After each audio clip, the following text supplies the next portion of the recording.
They'll come up here, 1st and 10.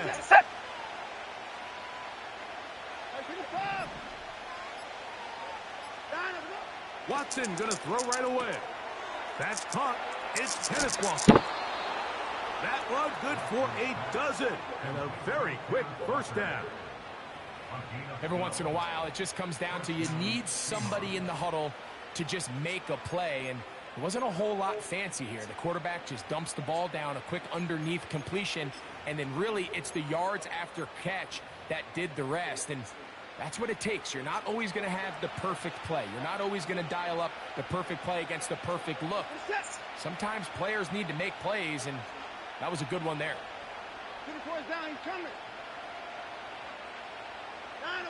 On 1st down, Watson. A hit as he throws there. It's going to wind up incomplete. The pressure got to him that time, and it'll set up 2nd down. They got there in a hurry, didn't they, Mike? I mean, luckily for him, he saw that free rusher coming, and at the very least was able to get that ball out to prevent the sack.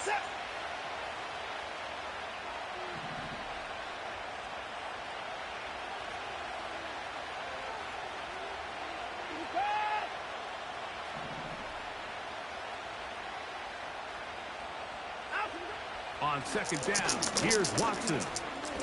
Going for it all. That one knocked away. It is incomplete. Very good job defensively. I'm afraid one, Jim. That's crazy. We'll bring up 3rd down. They told us this week they were going to try to come out fast, and tell you what, that's exactly what they did. Put immediate pressure on this secondary and let them know, hey, all game long today, you better defend every blade of grass because we're coming out firing. And even though that ball falls incomplete, it goes a long way in setting up the rest of this game plan as the game unfolds. That is caught. He finds Walker. And he's down inside the 40-yard line. These 3rd down conversions are just so important, Mike. Everybody stresses we want to possess the ball, give our offense as much opportunity to end as many drives as we can, scoring points. So if you want to stay on the field, you better be good on 3rd down.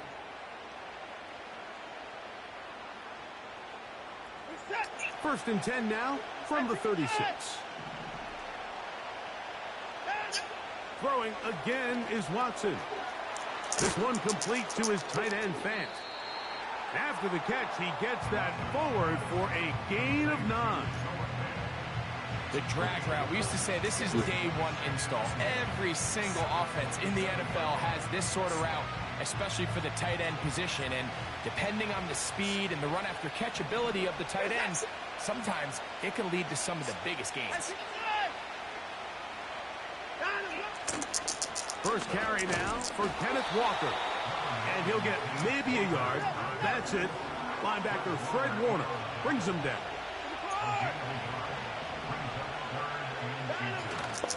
We'll try and run it with Walker. And he will have the Seahawks 1st down. We're able to get the 3rd down conversion. I think everybody in the stadium saw that run coming, Mike, but good luck stopping it. I mean, all he really had to do was just fall forward, and it would be enough to pick up the 1st down. 1st and 10.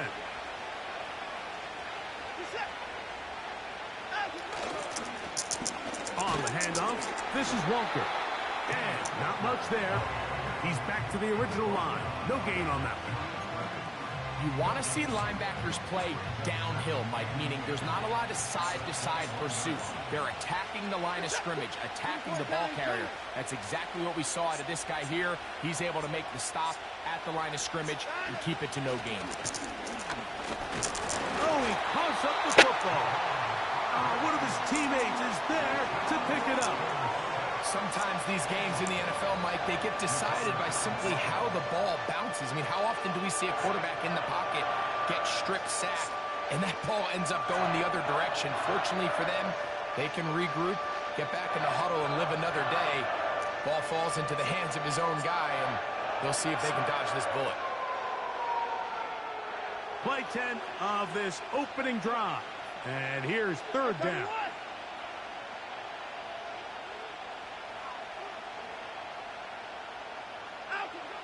Shotgun snap to Watson. And on third down, that ball incomplete. This offense is doing everything they can to quiet this crowd, and even though they missed on that long attempt, at least it sets the tone that they're going to continue to attack. If they can come up with a completion on one of those downfield passes, it's going to go a long way to settling themselves into this game. Aubrey's kick is good. And the Seahawks are out to an early 3-0 lead. A lot of times as an offensive player, you come off the field, you're not thrilled to end a drive like this with a field goal. But I think in this case, you can label it a success. You were able to operate your offense. You were able to quiet this crowd just a little bit and come away with an early lead.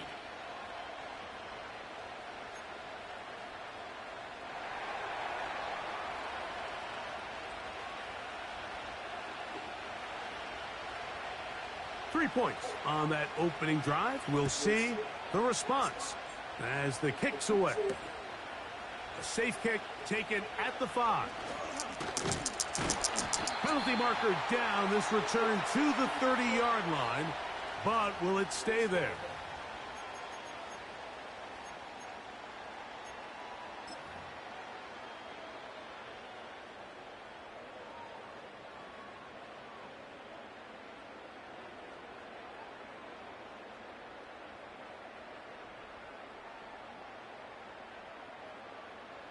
The drive begins at the 20. Here's 1st and 10.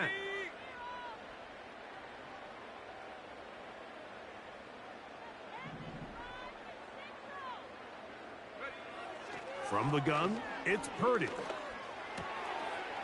Short pass taken in by the tight end. And he's taken down, but not until he gets to the 32-yard line. Every quarterback's dream is, can I get the ball out of my hand as fast as possible and get it to a guy that can do the rest after the catch? And it seems like nowadays, throughout the entire league, the best offenses thrive in yards after the catch. They'll put Ayuk in motion. Opening carry of the game for the versatile Christian McCaffrey. And the defense all over this one. They knock him down. It'll go down as a loss of 2. When you can get this level of run support out of your secondary, Mike, man, what an advantage for any defense. This defensive back clearly reads run, gets off his block, and he's able to take down the back for a loss of yards.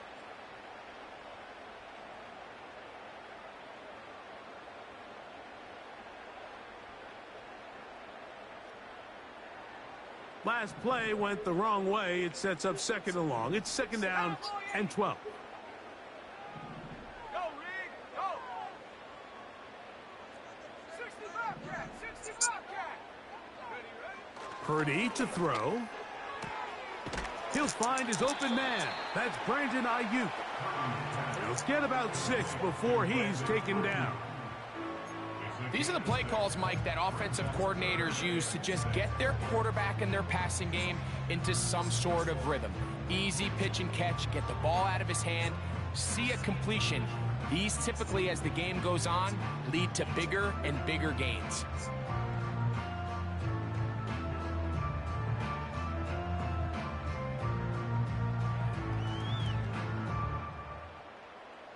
Hey. 3rd and 6.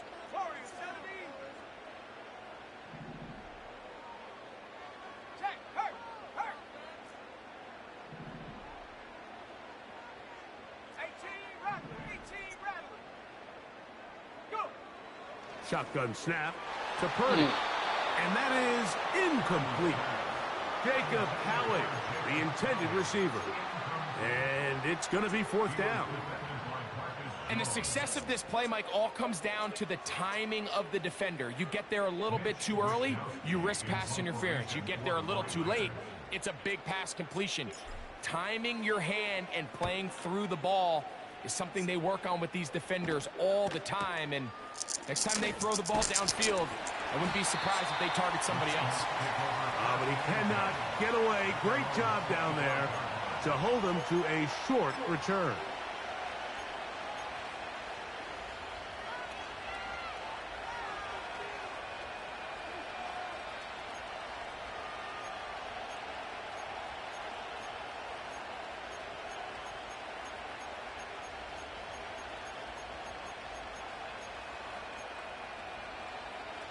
From the 25, they'll go to work. 1st and 10.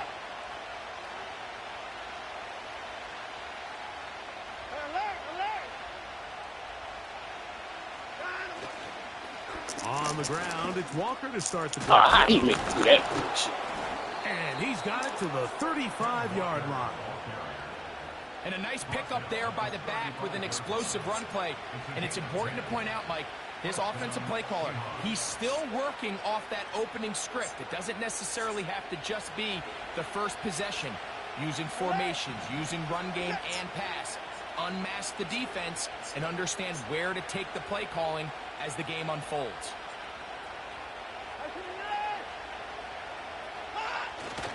Play action. Watson. Now he'll swing it out to his fullback. And he's taken down on what should be the final play of this first quarter. So just a lone field goal in the first quarter of play.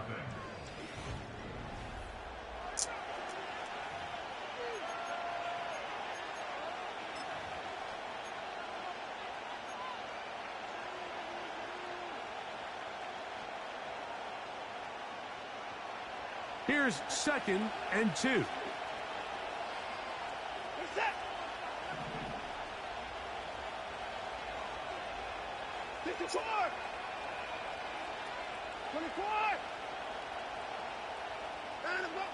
Throwing is Watson. Connecting with the tight end. That's Fant. And they're going to work this down inside the 45. Now, this is the epitome of a really short throw and a really nice run after catch. And listen, for a quarterback, it all counts the same. You don't always have to throw the ball downfield to generate explosive plays, and these drag routes can be very, very effective. A fresh set of downs to work with. It is 1st down and 10. Out of the gun, Watson. Little short pass here, caught by his tight end. And they'll get about half of what they needed. It's a pickup of 5 and sets up 2nd and 5. And this is where the versatility of the tight end position really starts coming into play. Not only do they have to line up with their hand on the ground, but they can occasionally split out in the slot. And man, they're too fast for linebackers, and a lot of times they're too big for defensive backs. Only a couple on that one. It'll set up 3rd down.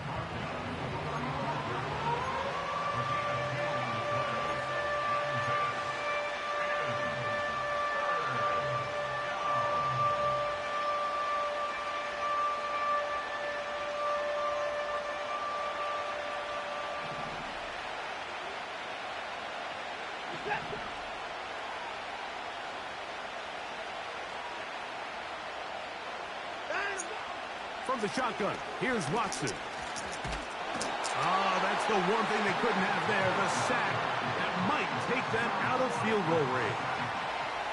When you can win so fast as an edge rusher, you put so much pressure on the quarterback to speed everything up. He can sense that pressure coming either from his front or back side. It either speeds up and leads to an errant throw, or in this case, it leads to a sack.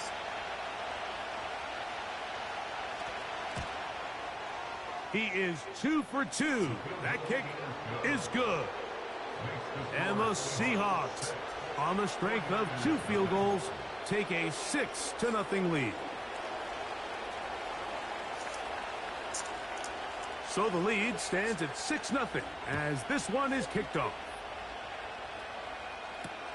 Devin Tompkins on the return. He'll get this up to the 28-yard line. Nice place for the drive to start.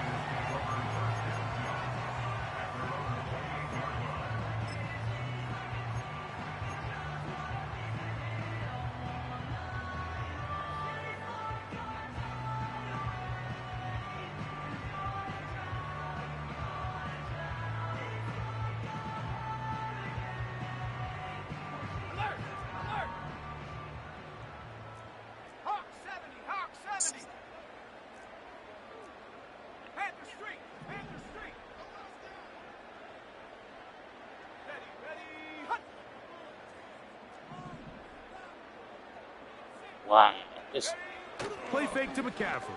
Now, Purdy. Nowhere to go. He is taken down. So I can't do If all you're about going to it. take Wow. a sack, you just can't add to Can't it by hot taking route. such a Ain't this massive loss on top of it. Understand when the pocket breaks down, move up, cut your losses. Now, not only do you lose that down, but now you face a big uphill battle if you want to extend this drive.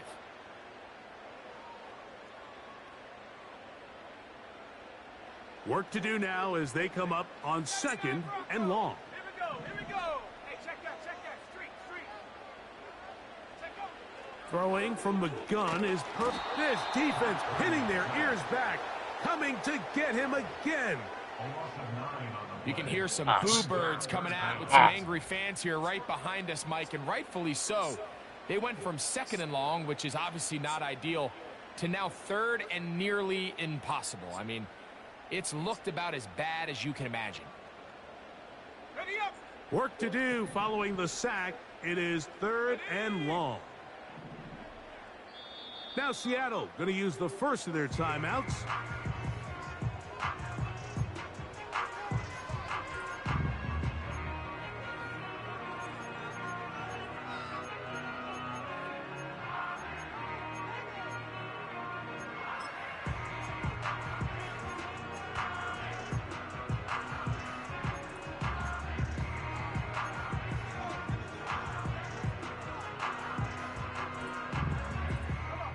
So backed up after the sack, and now it's 3rd and long. Trap 60.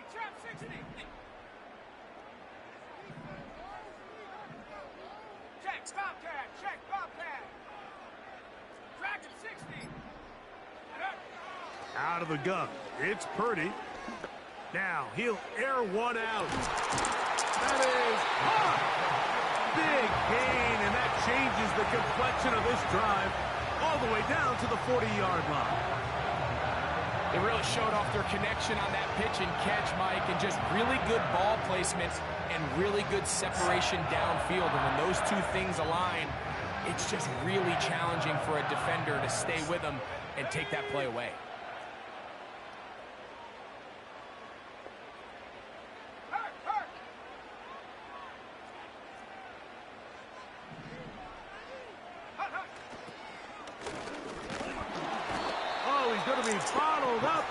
Come on, man. Really? Really? Well, that's certainly one way to bounce back here defensively after giving up a huge explosive play on the previous snap. To bounce back and come away with a sack. Now you find yourself in 2nd and long. You can catch your breath, and the opportunity to get off the field has just gone up. They'll send the tight end in motion right. On 2nd down, Purdy. Hit as he throws, and it is incomplete. Just couldn't deliver that one the way he wanted to. Not really sure if there was much there anyways. We do know it'll be 3rd down. They've been a little up and down in this first half. I mean, they have less than 80 yards of total offense and halftime looms. So missed throws like that, those are missed opportunities. They've got to hit the plays when they have them if they want to have a chance to leave here with a win. 3rd and long. Tag. Panther 60. 18, Pioneer. Big Lion.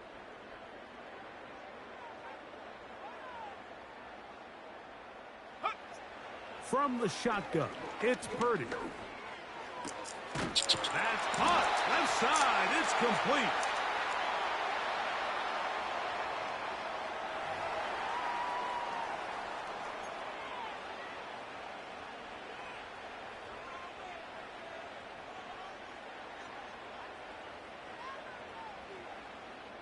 Two minutes remain here in this first half.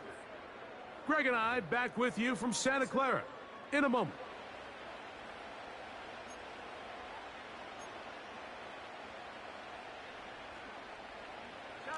So they come to the line for 1st down and 10. Hey, smash Bronco. 19 Lions. Out of the gun, here's Purdy. That's caught by McCaffrey. And he's brought down after a gain of 6 on first down. Yes. Great example of first down efficiency. You don't always have to go for the big play, but put yourself in a friendly second down. Now you have equal opportunity to both run and pass.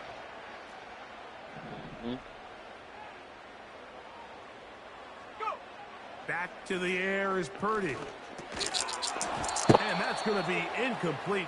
Coverage was good that time. The contact jarring the ball loose and forcing third down. So as halftime looms, Mike, they have to find a way to capitalize on this drive right here and make sure they end the half with some sort of points. Now, that incompletion, not ideal, but at the very least, it stops the clock. Catch your breath, get back in the huddle, and this next play, it's got to be a gotta-have-it best play call.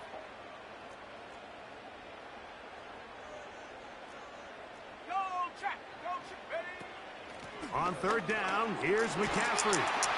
He's going to have it at the 12-yard line, enough to get the first down and keep it going.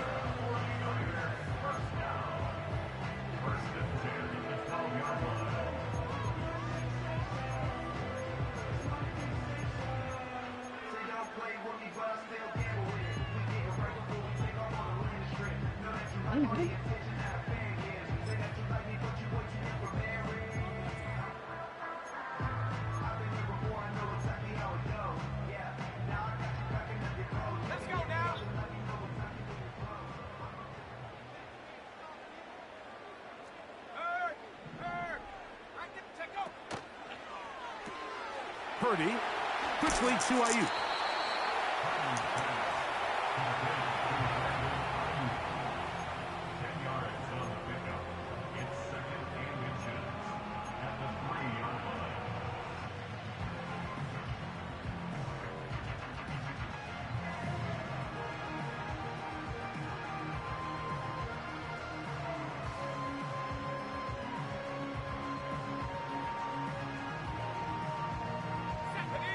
Enviable spot to operate from. Here's second and inches.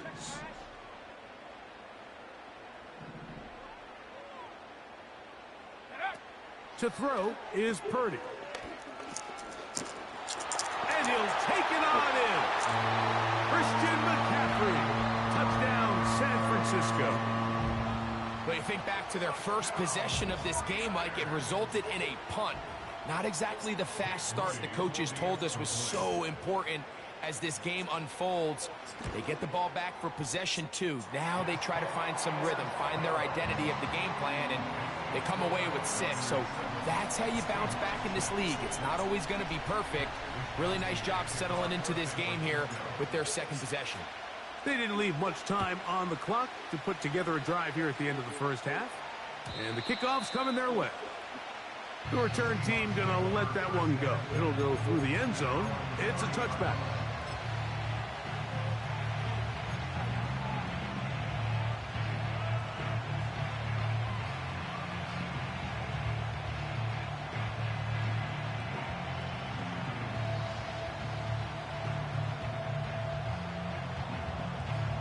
Set to go now on 1st and 10. Set.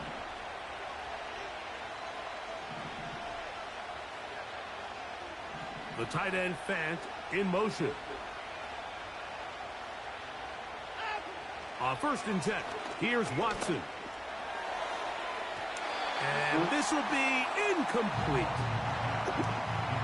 These are game-changing opportunities, Mike. And at this level, when you have a wide receiver that open downfield, you've got to connect. And in this case, he just flat-out missed them. And we're talking about a massive play had they connected, but instead, that's a mistake he's going to wish he had back.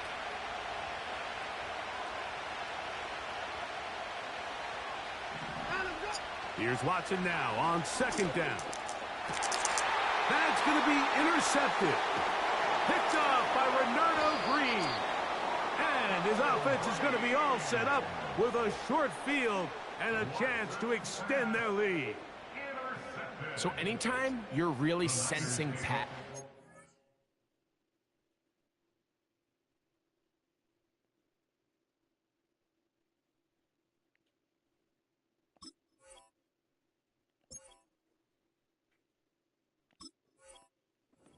The first thing you want to do, flood the field with defensive backs.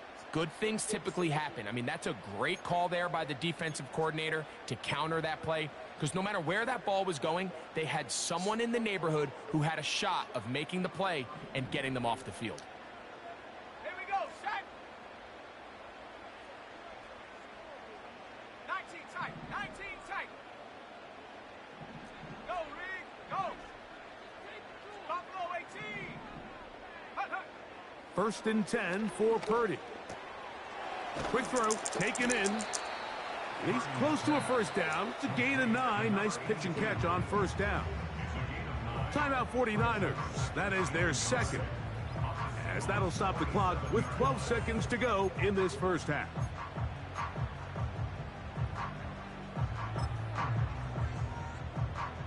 So Jake Moody now out for the field goal. Timeout Seahawks. That is their second. As that'll stop the clock with 12 seconds to go in this first half.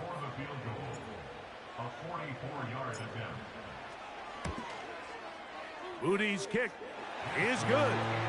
And the Niners will tack on 3 more, extending the lead here late in the first half. And that's a really nice boost here before the break. I mean, you work the clock well, you're able to steal some points. The biggest thing is you're able to build a little momentum now going into the locker room at halftime. This returnable from the 4. And he'll be out of bounds just past the 25.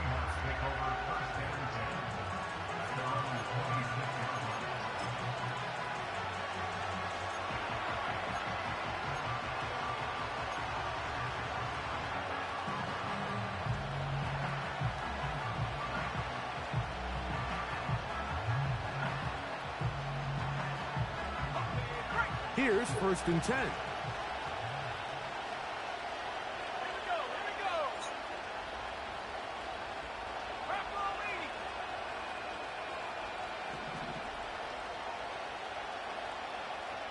They'll motion over Metcalf. And they're just going to run it here up the middle. And he's going to be taken down as time runs out on this first half of play. So we hit halftime here in Santa Clara with the 49ers in the lead as we send you cross country to the Sunshine State. That's where Jonathan Coachman has our EA Sports halftime report. All yours, Coach. Okay, Coach, thanks a bunch. We'll see which team's adjustment's going to pay dividends here. Likely going to play a big role in who wins this one.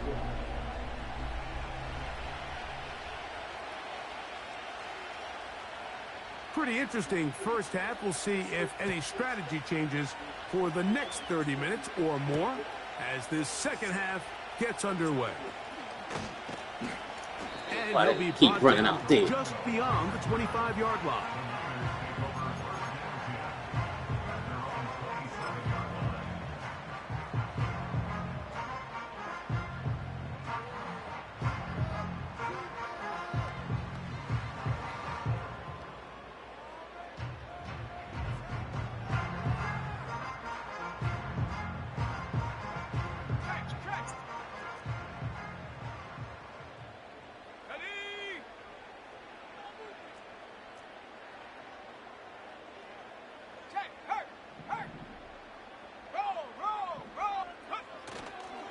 The drive starts with a carry by McCaffrey. And he'll get about 5.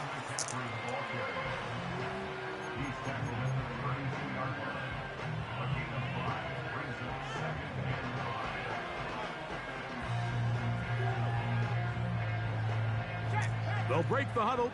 It's 2nd and 5. Come on, set.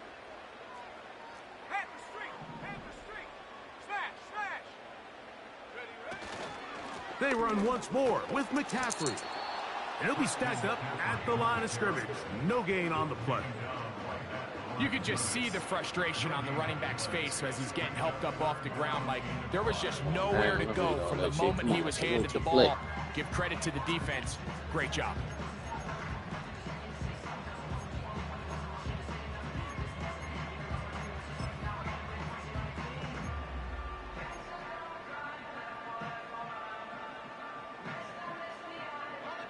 Here now, 3rd and 5. Ready, ready? 70 Lion. Come 19. Come 19. Hey, check that. Street. Go. Throwing is Purdy.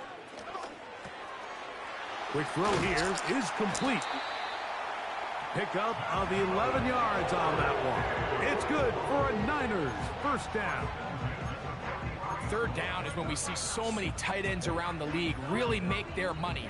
They operate in the middle of the field. They're a big, easy target for the quarterback, and even if they are covered, Mike, they're not really ever covered. 60 Maverick. Panther 11. Purdy now, he'll throw on first down. Taking it down, this one is caught. And he's not going to get too far, tackled after a gain of just a yard. Outbreaking routes, Mike, especially outside of the numbers, everything is about the timing. If you're late with the throw, you're going to be watching that defensive back take that thing the other way for 6. Here's 2nd and 9. Shut up. Mustang 19. Check Bobcat. Check go. From the gun, it's Purdy. Short pass taken in by the tight end. The tackle's going to be made down at the 40-yard line.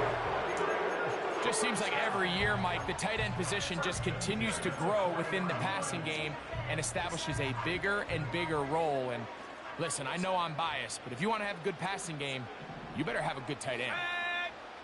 Purdy going to put it up again. They'll try to set up the screen to McCaffrey. Whoa! And they bring him down inside the 25-yard line. It's like a textbook, methodical, efficient NFL drive. 4 for 4 throwing the ball, mixing in some run.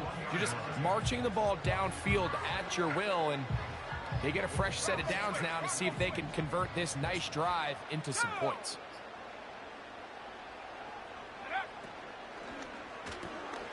RPO here, quick shot to Ayuk. And he's into the end zone.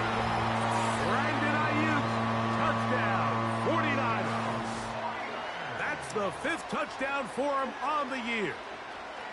Mike, we used to have a saying that it was the responsibility of the receiver to run the route through the eyes of the quarterback. And I think this is a great example here. 2 guys clearly on the same page. Quarterback expected his target to be in a certain place at a certain time. He's there, ball's delivered accurately. He's able to pick up the rest with his legs, and that's a big-time connection for the touchdown. The kickoff team is out on the field, and we're back to it as the kick's away. And no chance to return this one through the end zone for a touchback. Got to get some air.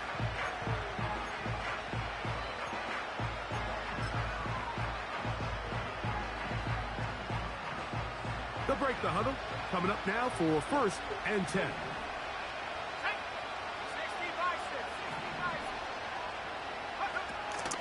This drive starts on the ground with Walker. He'll manage only a couple. Jair Brown on the tackle.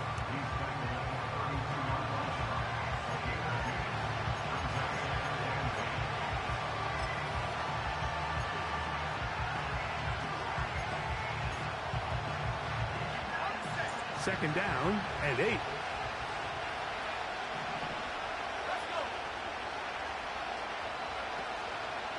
Off the play fake.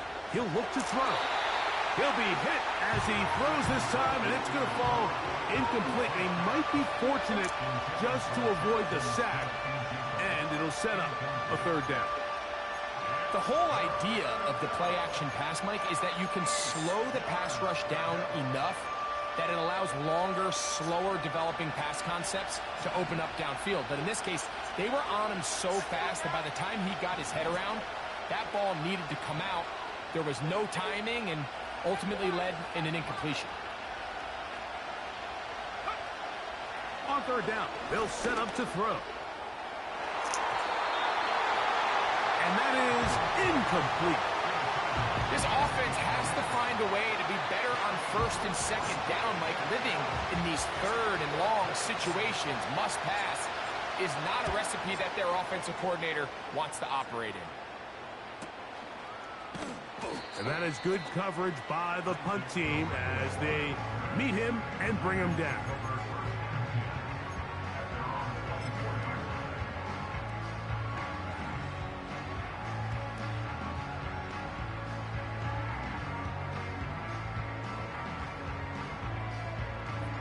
Three tight ends in the game to start the drive.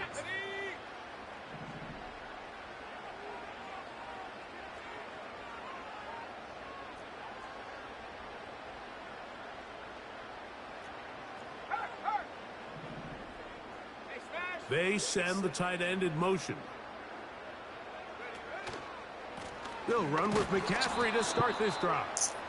He is not met send and it the other way. Good defense. Loss of a couple on that play. Well, they try to get the run game started here early on this drive, Mike, and they're just going to have to do a better job up front. There's really nowhere for this ball carrier to go. You never want to lose yards on first down, but that's exactly the case here. 60 Bobcat, Listen, I got you, bro. Throwing on second down is Purdy. A toss, left side, caught by his running back. Get there, boy. Slow Down him the down. sideline. Christian McCaffrey Touchdown. trying to get Come the on. pylon. Not there, but very close. They'll mark him out at the 1. A big-time play for the Niners. That's a gain of 77 yards.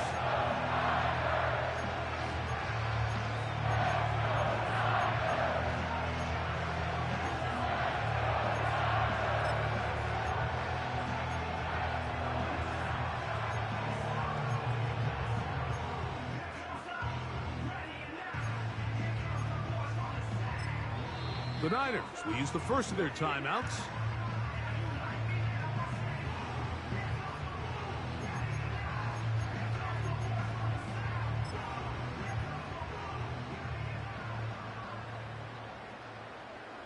From the 1-yard line, first down and goal. Here we go, here we go.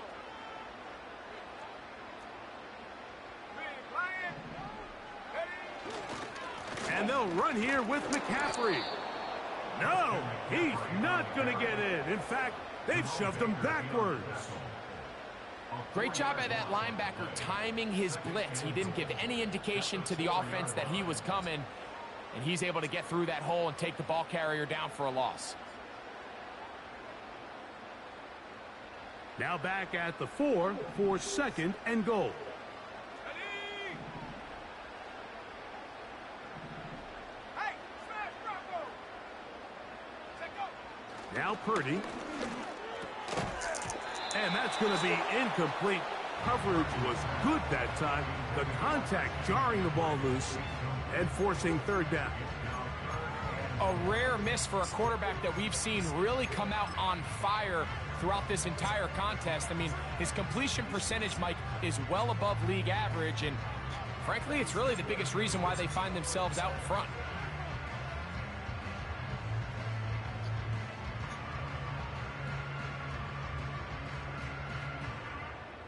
Big play coming up.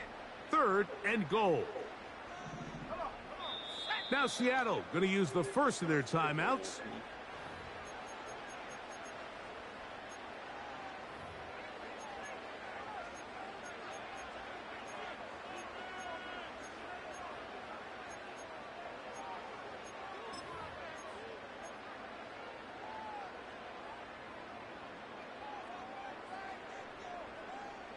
Hey, hey. Third and goal.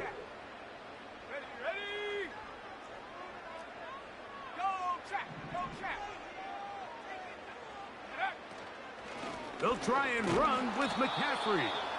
And he's going nowhere on this one. Met and dropped behind the line. And now it is fourth and goal. So Jake Moody now out for the field goal.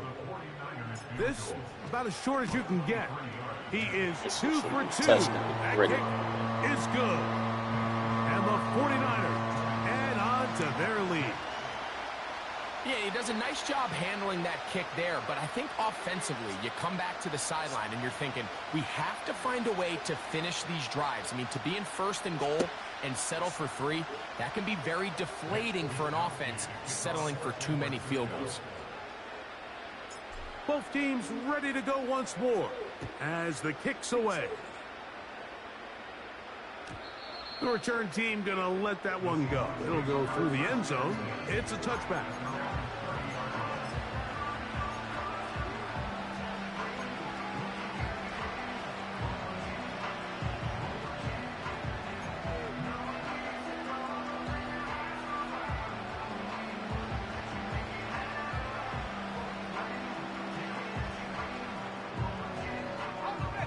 First and 10.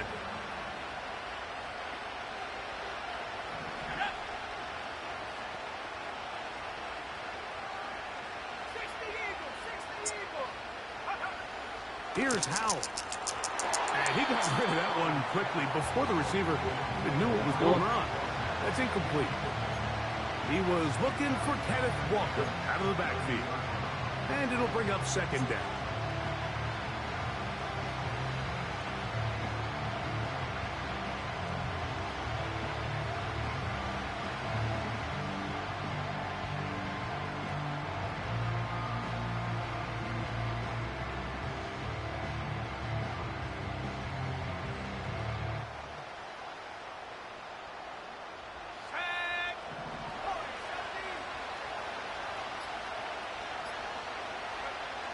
To throw is Howell. That's going to be incomplete, and the clock will stop. Likely one more play in this 3rd quarter. Really nice job there by the defense defending the middle of the field. That is the most valuable real estate on the field. They know every single offense is trying to attack the defense between the hashes, so give credit. They took away all the throwing lanes, and that ball falls incomplete.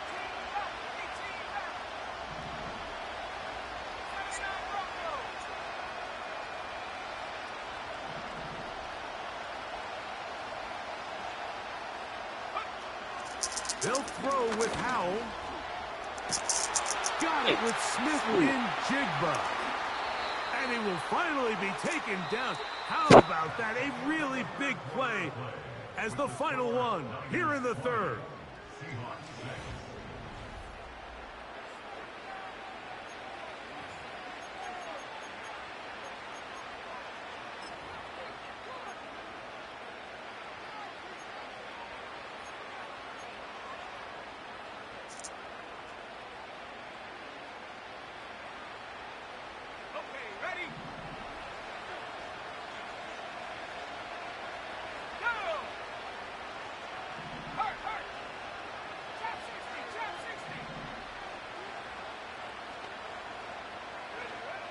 Back to throw.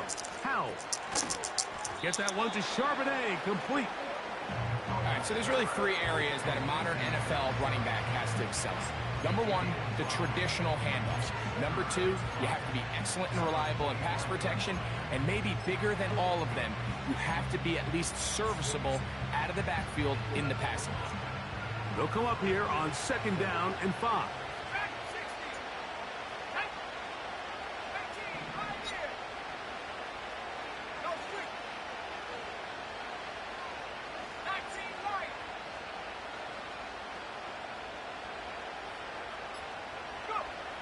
Throwing is Howell.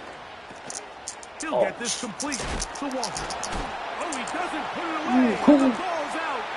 The Niners have got it. Yeah. Something these running back coaches preach all the time, Mike, is you can't sacrifice the ball for additional yardage. And I think we had a case of that going here. I love the effort. I love the fight. But it can't come at the expense of the ball. Everything in football is about protecting the ball itself, and in this case, just a little bit too loose with it. They're able to pop it loose, and that's a big turnover. So 1st and 10 now. They'll start from the 22. Let's go.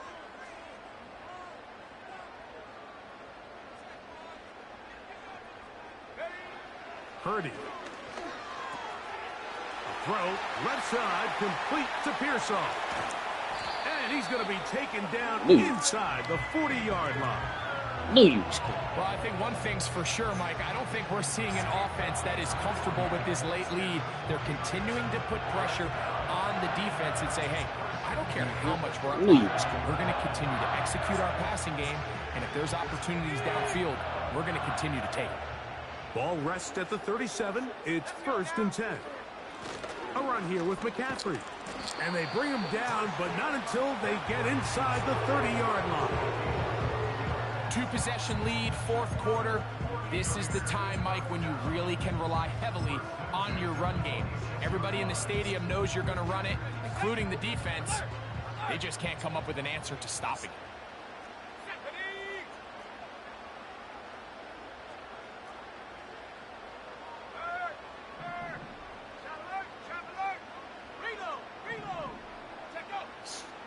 They'll go back to McCaffrey on 1st down. And he'll bring it inside the red zone. Finding space. This is crazy. Can't flip the flag, no nothing. So, it's absolutely crazy. Count on just one guy to take him down. He's a powerful enough runner. You got to have guys coming in support when that first hit is made. It takes a team effort to stop him, especially once he gets going.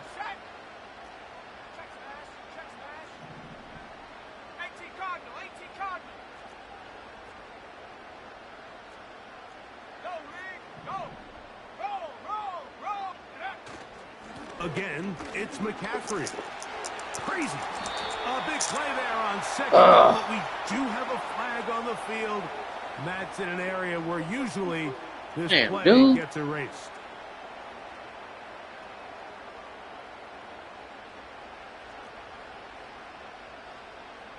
Here we go.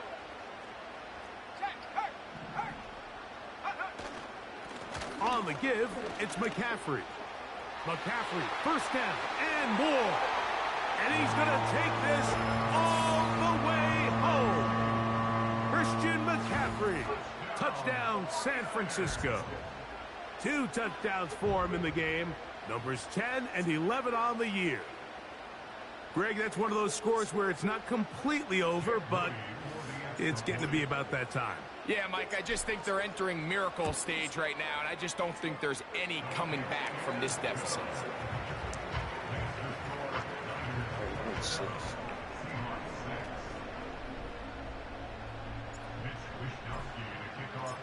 The kickoff team is out on the field, and we're back to it as the kick's away. And no chance to return this one through the end zone for a touchback.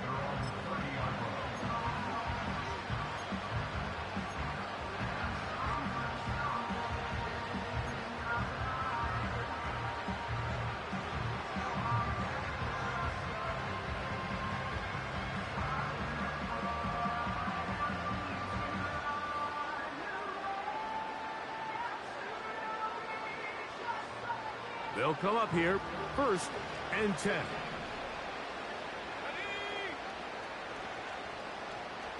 They'll put one of the tight ends in motion. Off play action. He'll set up to throw. Open is Troutman downfield. He's got it. And they're going to have this all the way down inside the 30-yard line. We see so many wide receivers in today's NFL that almost resemble more of a running back style. When they get the ball in their hands, not only are they able to pick up big yards, they're able to fight through tackles and make people miss. That's an element that a lot of offenses are searching for. Takes a lot of pressure off the quarterback. 19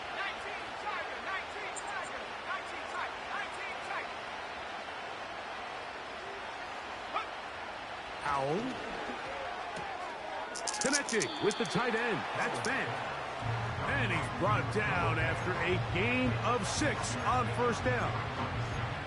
So the hope is when you call these underneath drag routes, you're trying to have your tight end come out the backside of the defense in space. So when you put the ball on him early, it leads to big yards after the catch. In this case, they don't get the real big play they were hoping for, but they'll definitely take it.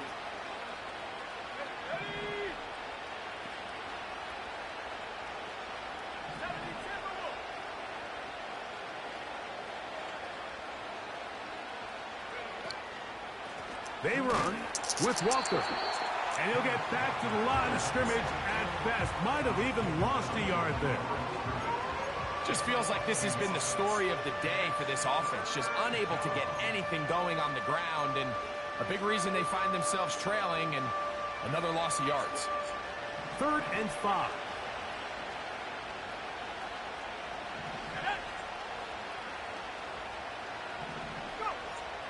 Now it's Howe. That's over the middle and taken in. He's got it. And great determination as he gets forward and picks up the first down. One of the easiest ways to negate these really good pass rushes in the NFL, Mike, is just to simply get the ball out of the quarterback's hand as fast as possible. And sometimes it's by design, sometimes it's based on need. But really nice job there by the quarterback, getting into the hands of his receiver and then see what he can do after the catch.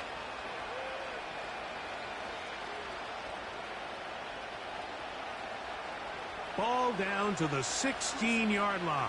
And it's 1st and 10.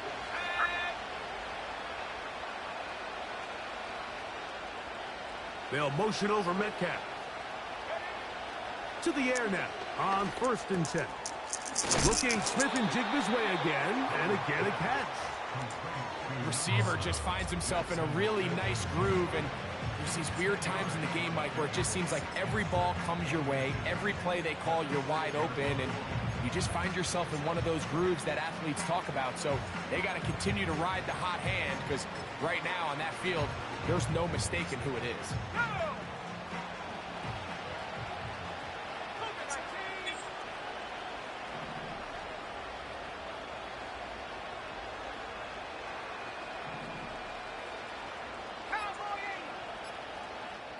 Timeout Seahawks. That is their 2nd.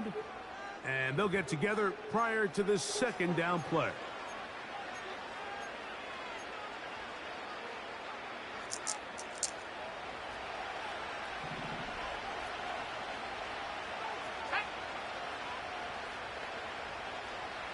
Smith in Jigba, the man in motion.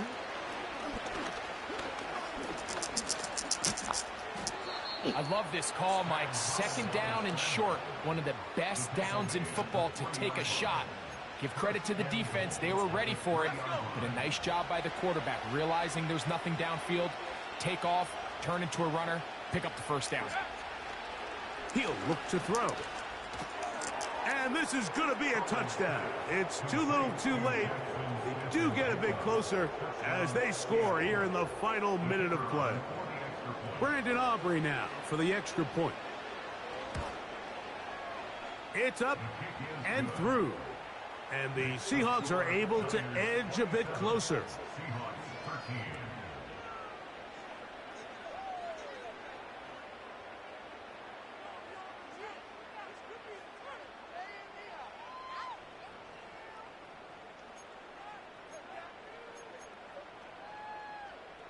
This one not quite over, but down a couple of scores. We're going to get an onside kick.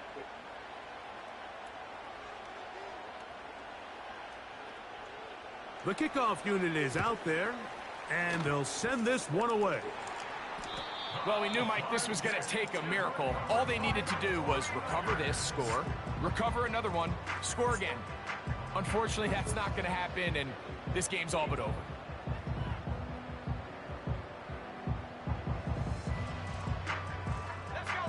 A fresh set of downs to work with. It is 1st down and 10. Purdy down to a knee. And that should be the final snap of this game.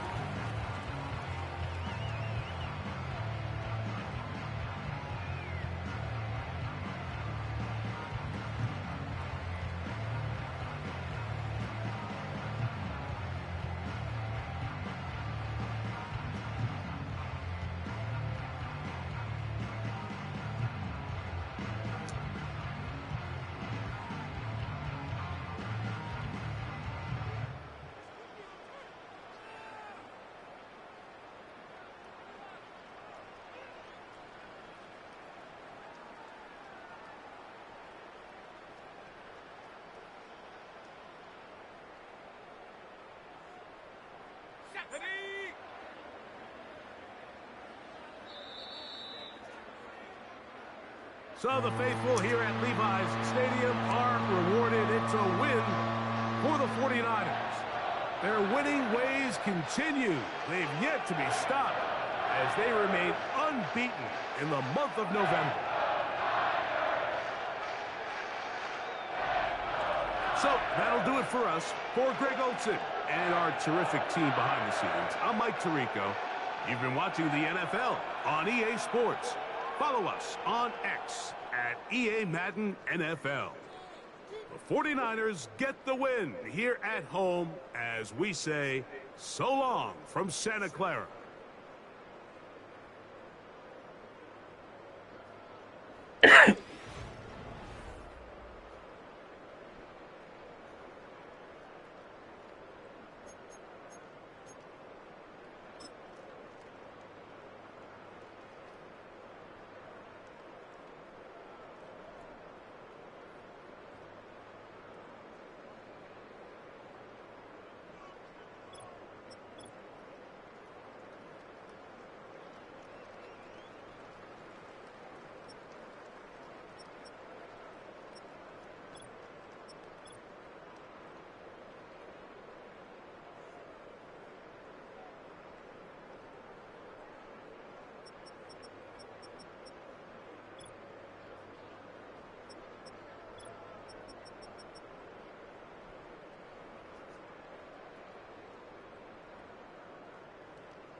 touchdown.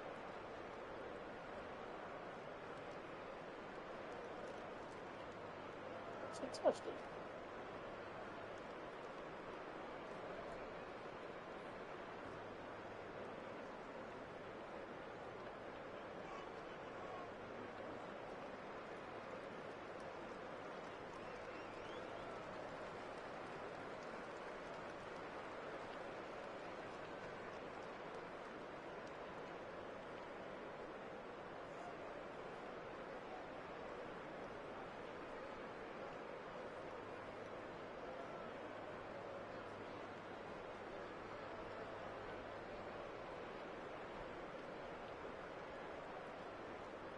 Touchdown.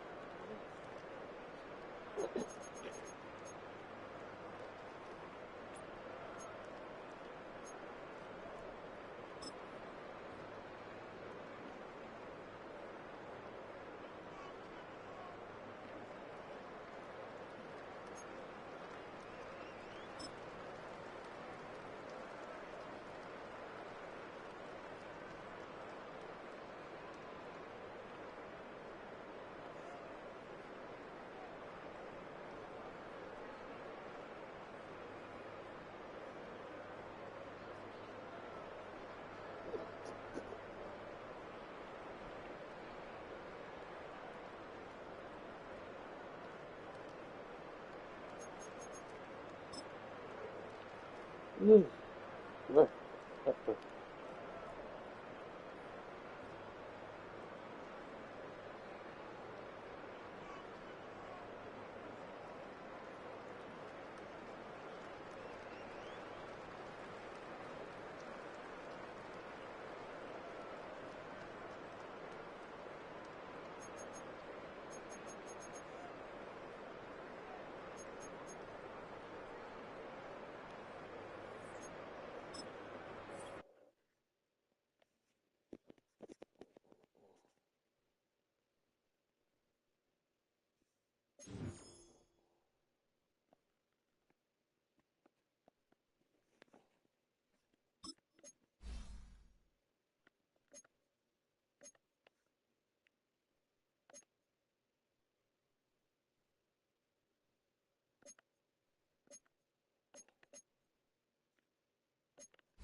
Ugh. Ugh.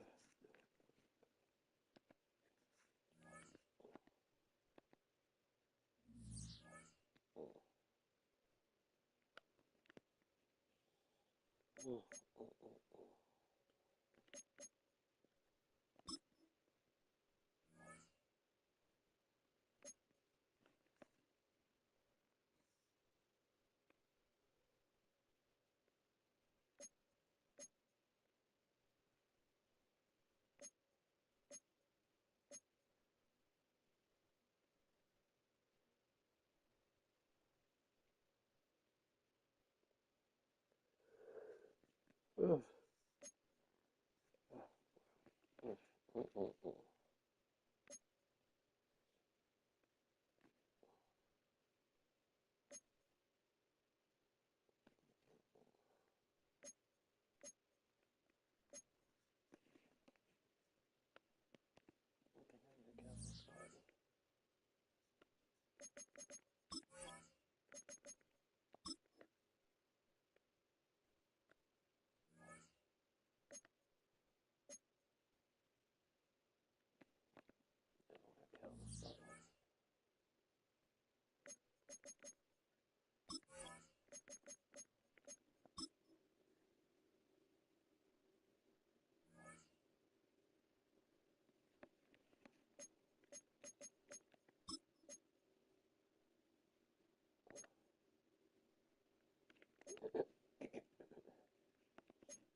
Ooh. Uh, uh, uh.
Mm.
slowing it up as he grabs at his left leg. That's going to send Matt LaFleur down there. And they think that's slowed down for some contact. There have been injuries. And he's able to pop up. He's definitely, it's good to see that he gets up.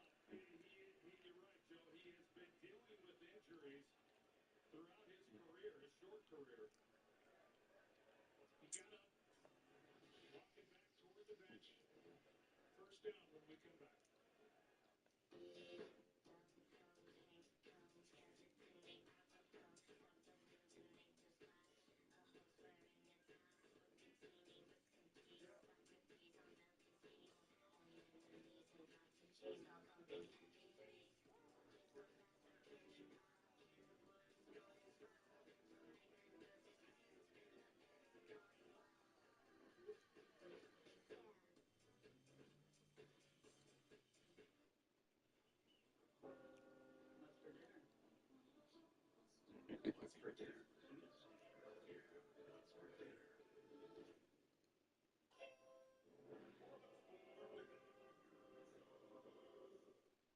Lowe's knows the perfect gifts don't have to stretch your budget.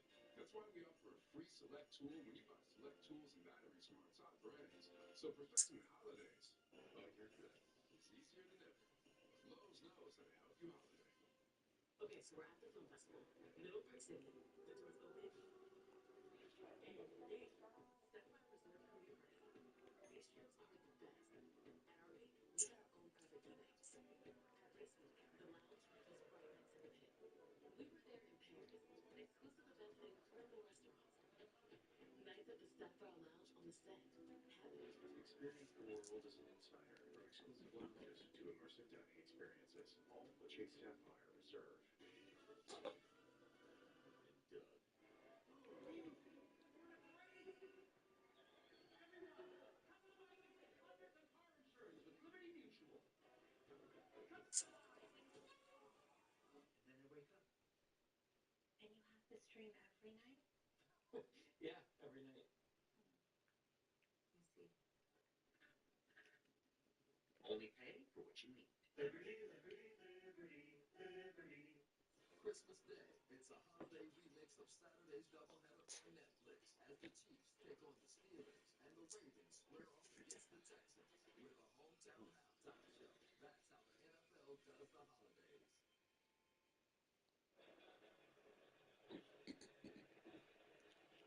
Watson was able to get up and walk over to the bench area. He's now in the medical tent.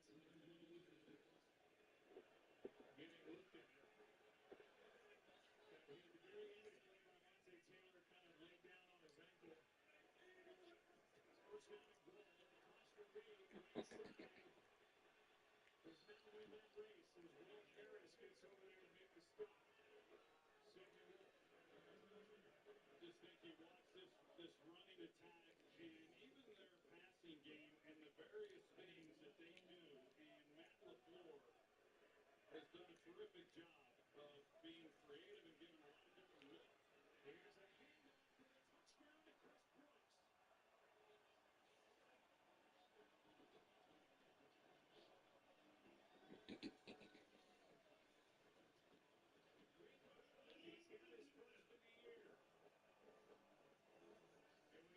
Matt LaFleur, what do you like about Chris Brooks? He said, I like everything. He's a good blocker. He's a good runner. He can catch passes.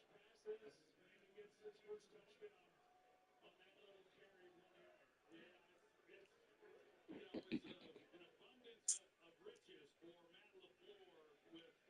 with the type of players that they've brought in. And to have a guy like him that they feel that confident backing up Josh Jacobs is really impressive. Those are 3 outstanding drives to start this game. Green Bay's had 7 different guys carry the ball tonight. And Brooks takes it at back at 30 after a word from T-Mobile. Blu-ray. You need a phone. You need to trade that old busted up TV and get you a brand new iPhone 16 Pro. T-Mobile. It's on there. At T-Mobile, it's better over here. Family save 20% every month. What it is. For all you new and existing customers, trade in your busted And T-Mobile will give you a brand new iPhone 16 Pro with Apple Intelligence on us. Plus, families can save 20% when they switch. T-Mobile is one of none. Go get that. What he said. Well, this has turned into a party here in the first half for the Lambeau Field. Well, it really has, Joe. I mean, looking. Here's a look at Chris Brooks.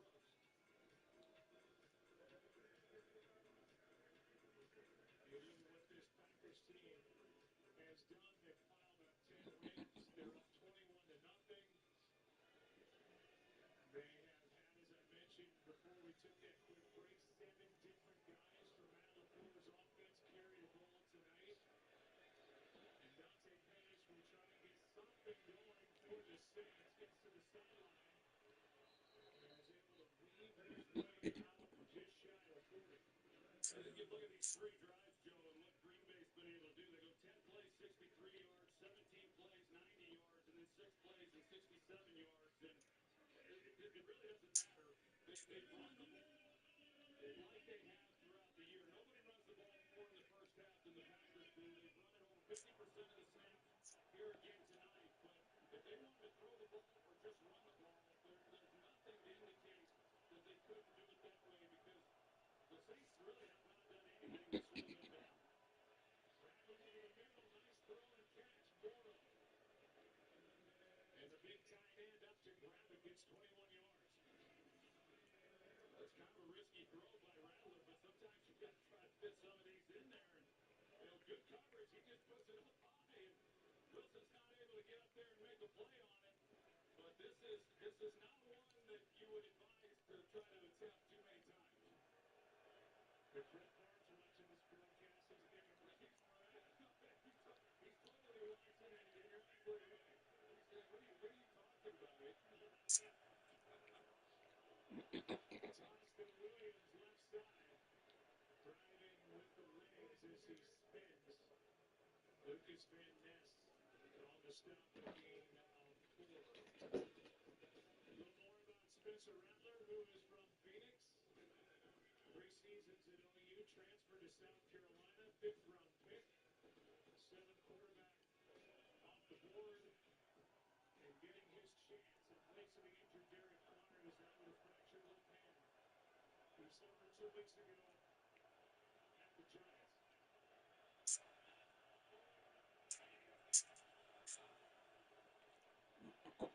Here's Williams again, got 1. Well, the good thing for Spencer Rattler, if you look at his college career, started out at Oklahoma, then he transfers to South Carolina. And while he was at South Carolina, it was a challenge for him. He was playing behind an offensive line that didn't necessarily protect him very well. And this offensive line has had some issues throughout the year. Some of that injury related in the middle. And then last week, you mentioned Jake Haener, who got the start. He was under siege, as was Rattler when he came in. But at least Spencer Rattler. So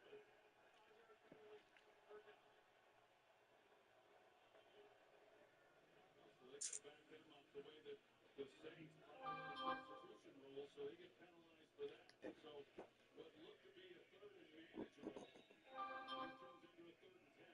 Meanwhile, Shane Lemieux is taking over. You see Derek Carr at center for Eric McCoy, who left when got brace on his right elbow. Went back out there to snap, and now he's out. So Shane Lemieux, who's made some starts at center, is back. Here's a handoff to Miller, right side. And he is forward and done, it looks like, for a Saints first down. Nice carry. And he is very close to first down yardage, and he got it. That was a good job by him. He's going to start where he's going horizontal, and he just puts his foot in the ground and gets going north and south and runs with purpose. It's an excellent job. Wow. Came in late last week. Got 8 carries for 97 yards and that 1-point loss to Washington. On first down, back to him. Back to the line of scrimmage. That's been Eric Wilson. Made the start for the Packers. It's a great job by Eric Wilson. He's playing the middle with Quay Walker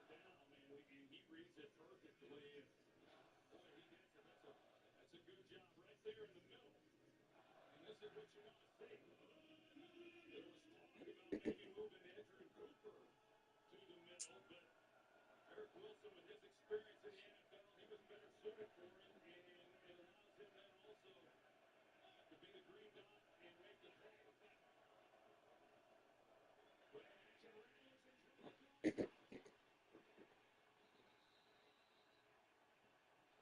Keyshawn Nixon had the pressure and forced the fumble. Packers ball as Rashawn Gary comes out there with a fumble. There's Nixon. That's a fumble. Gary recovers. Packers have it, dominating here tonight over the Saints. Yeah, that's an end of game.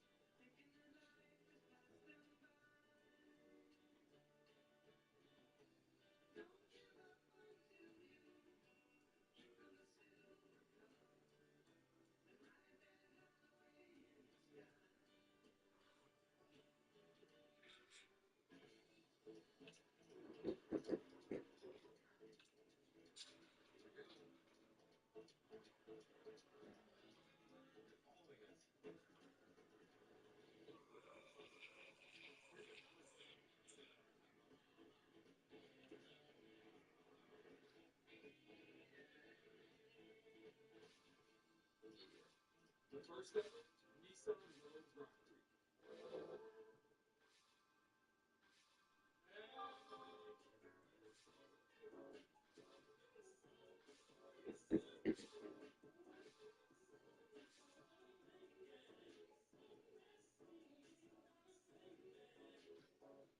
Football fans know the biggest game of the year isn't really about the game. It's about the snacks. At ESPN, we snack on Sundays like it's our job. Salami. We even have snack mascots. Snackscots. We show up for the game, but we're really here for the snacks. Except Orlovsky. They've got some strange food takes, but that's okay. More snacks for us. More snacks for us all. The end of another year. A time to reflect on where we've been, how far we've come, and where we hope the next year will take us. But above all, a time to Monday night party!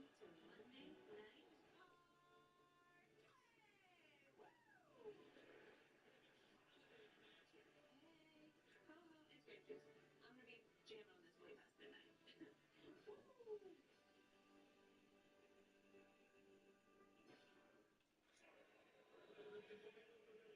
Good news, Packer fans. Christian Watson is back on the field and ready to go. You saw him lift the leg and checked out on the sideline.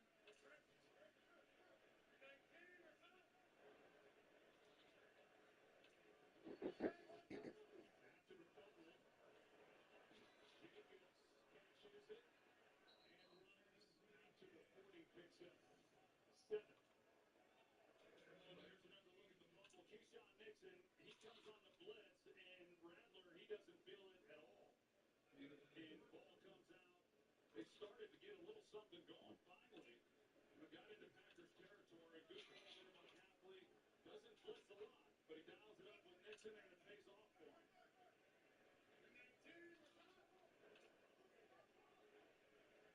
foul on top,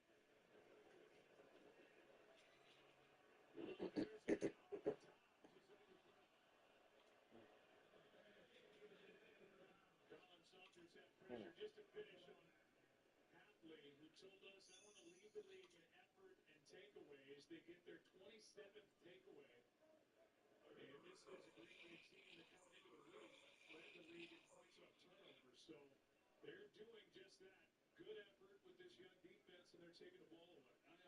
I really enjoyed visiting with him when we did a couple days ago, and for him to have left Boston College as the head coach to take on the defensive coordinator job, and what a job he has done. I know he's running the style of defense that Matt LaFleur wants to see from his group.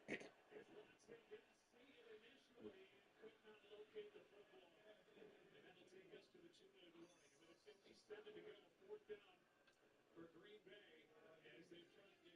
Take a shot right there. All Packers tonight so far. Fourth down for Green Bay. Understood on first down.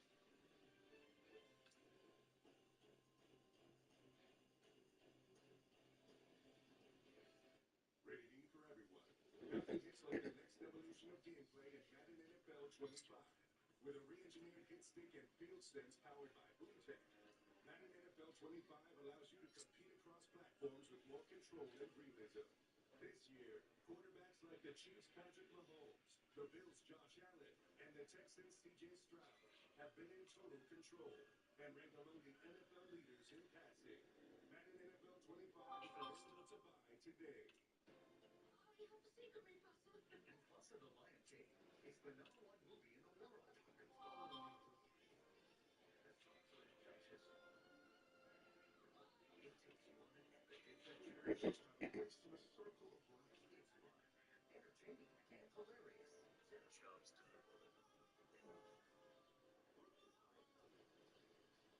You were saying? Disney's Mufasa the Lion King will now play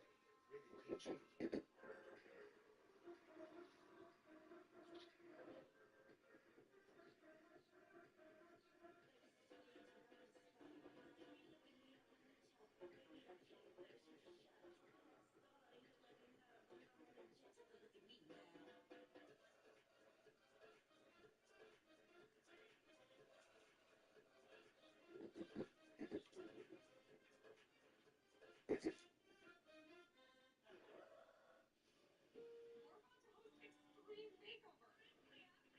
We're about to host Extreme Makeover. Yeah, and I lost my husband from COVID. There are no words when everything just switches. This house is not providing a healthy environment for healing, so we are all here to help them do just that. We are just so lucky to be a part of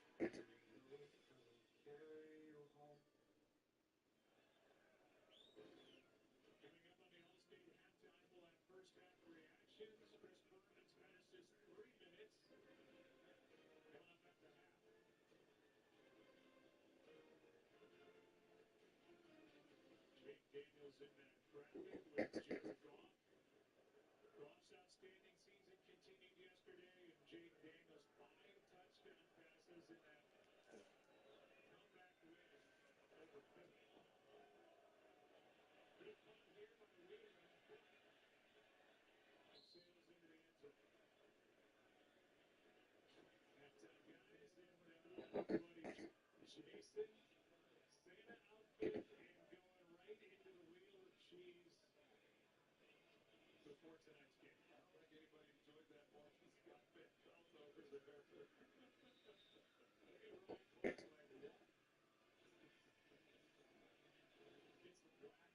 in there, too. That's what you get when you bring an offensive lineman onto the set. That's right. It's no holds barred. All right, back to work. Go the Saints, down by 21. They hand off, and Jordan is up the middle, gets 9. We've seen all 3 running backs taking the place of Alvin Kamara,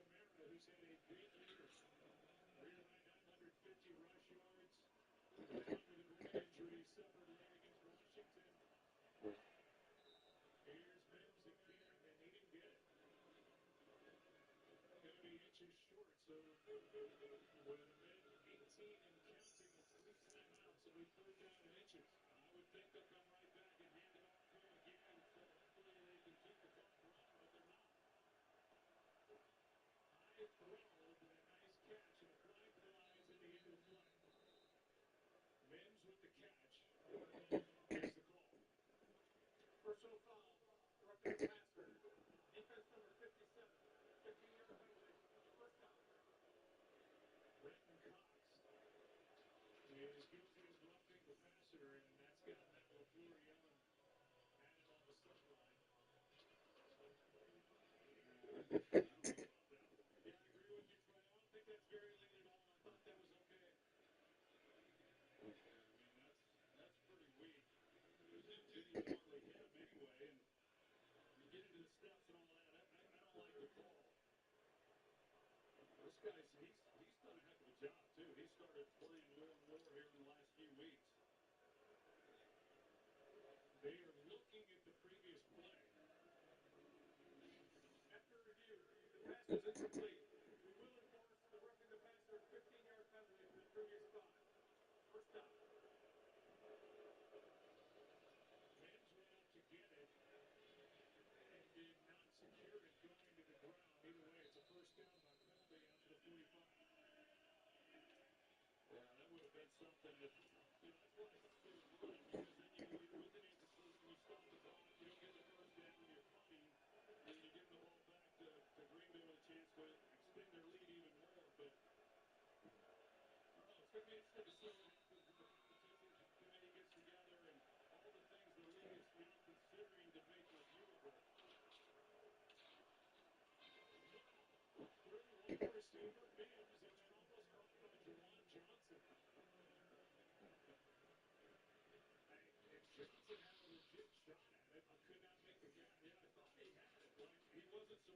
a legit shot at it, I could not make the catch. Yeah, I thought he had it. Like, he wasn't surprised it didn't get on him, but, the way the ball was thrown, it looked initially like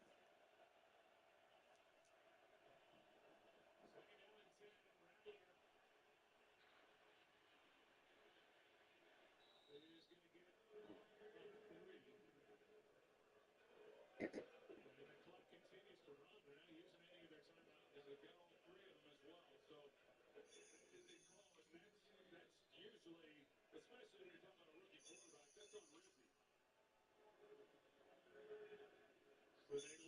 Rizzi. So they let, 8, 9 seconds run off the clock before deciding to call the timeout. Time now for our fantasy recap, brought to you by Wingstop. Here are the numbers for Jaden Daniels and Jonathan Taylor. Went off in that win for the Colts against the Titans. Well, that's big time. 200 yards rushing. Of course, Jaden Daniels got that second opportunity after Devontae Smith unable to make that catch. And, man, that was quite a performance by him. He just continues to marvel the way he's been able to throw. Got the game-winning touchdown, 6 seconds left to Crowder. Such poise for a young player. Clock gets into it on 3rd down and 7.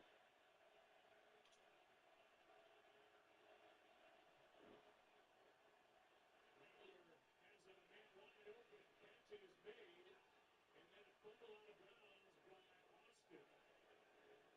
But the Saints will keep it, get 18 yards and a first down. A big completion for Spencer Rattler. Well, Carrington Valentine here, it's an inverted cover, too, so then he takes the flat.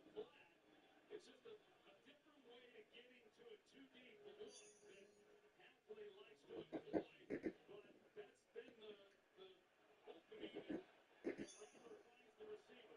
Now Rizzi has to call another timeout. This entire time, the clock had been running with the fumble and then the ball going out of bounds. There's only 15 seconds left in the half. And Rizzi is, I think they were all surprised to look up and see the clock was running, Russell. Yeah, when a fumble goes out of bounds, when the ball's returned inbounds, the clock is wound again by rule, so it was properly done by the officials. New Orleans just wasn't expecting it. So they weren't expecting it, and nobody was alerting them to the fact that while we were looking at the replay, the game clock was continuing to wind down, and they end up taking the timeout. I mean, look at this. They stopped the clock here, then they wound it. Yeah, that's 2 plays now, just giving up a ton of time. With the timeouts that Rizzi had, to you, now it's timeout Green Bay. I mean, you're talking over 30 seconds left in the half. Now there's just 15, and they're down to 1 timeout. We did enjoy talking to Darren Rizzi, who's been at this a long time, his 16th year in the NFL.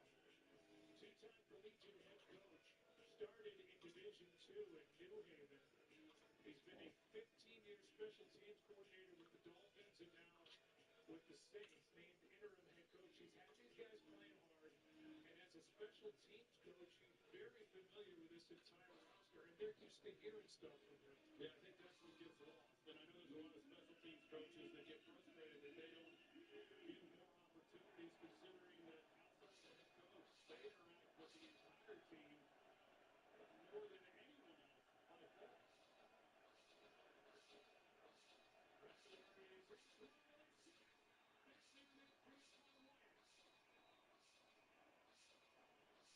Fixed in and through by Wyatt. And Rizzi is caught on the sideline after another clock issue. A loss of 14 on the sack. Well, they run a game up front, and the Saints just do not handle it at all inside. And here comes Johnny right up inside, and Rickler, by the time he recognized this, he was a free rusher. He's not able to get out of the way. And he's trying to call a timeout.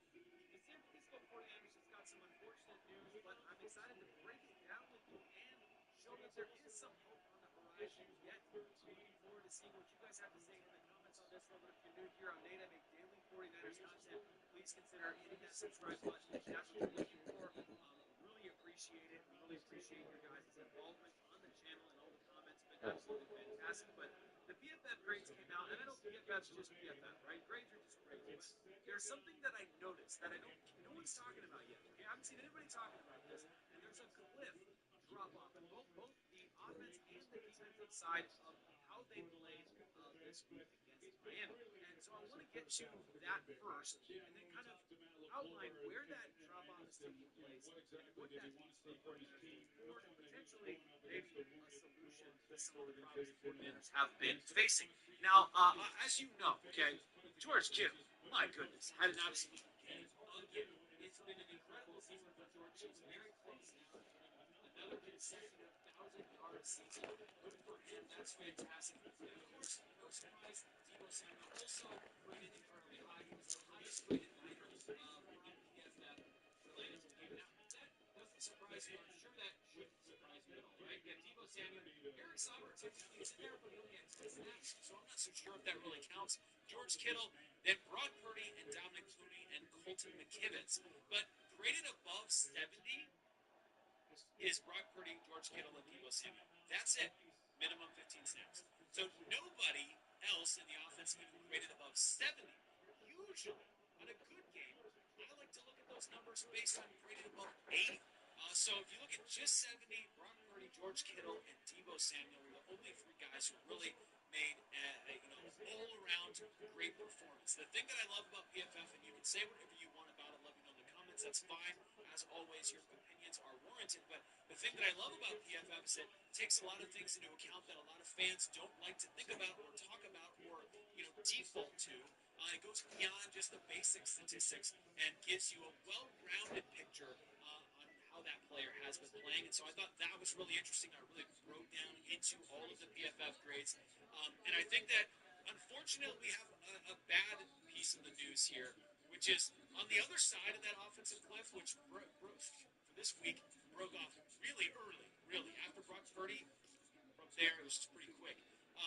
What I will say, in terms of how bad it could get, Aaron Banks, Jalen Moore, Jake Brendel, and you'll give Jalen Moore maybe a little bit of he was dealing with a little bit of an injury thing, went down injured, so maybe there's something going on there, so we can write that one off.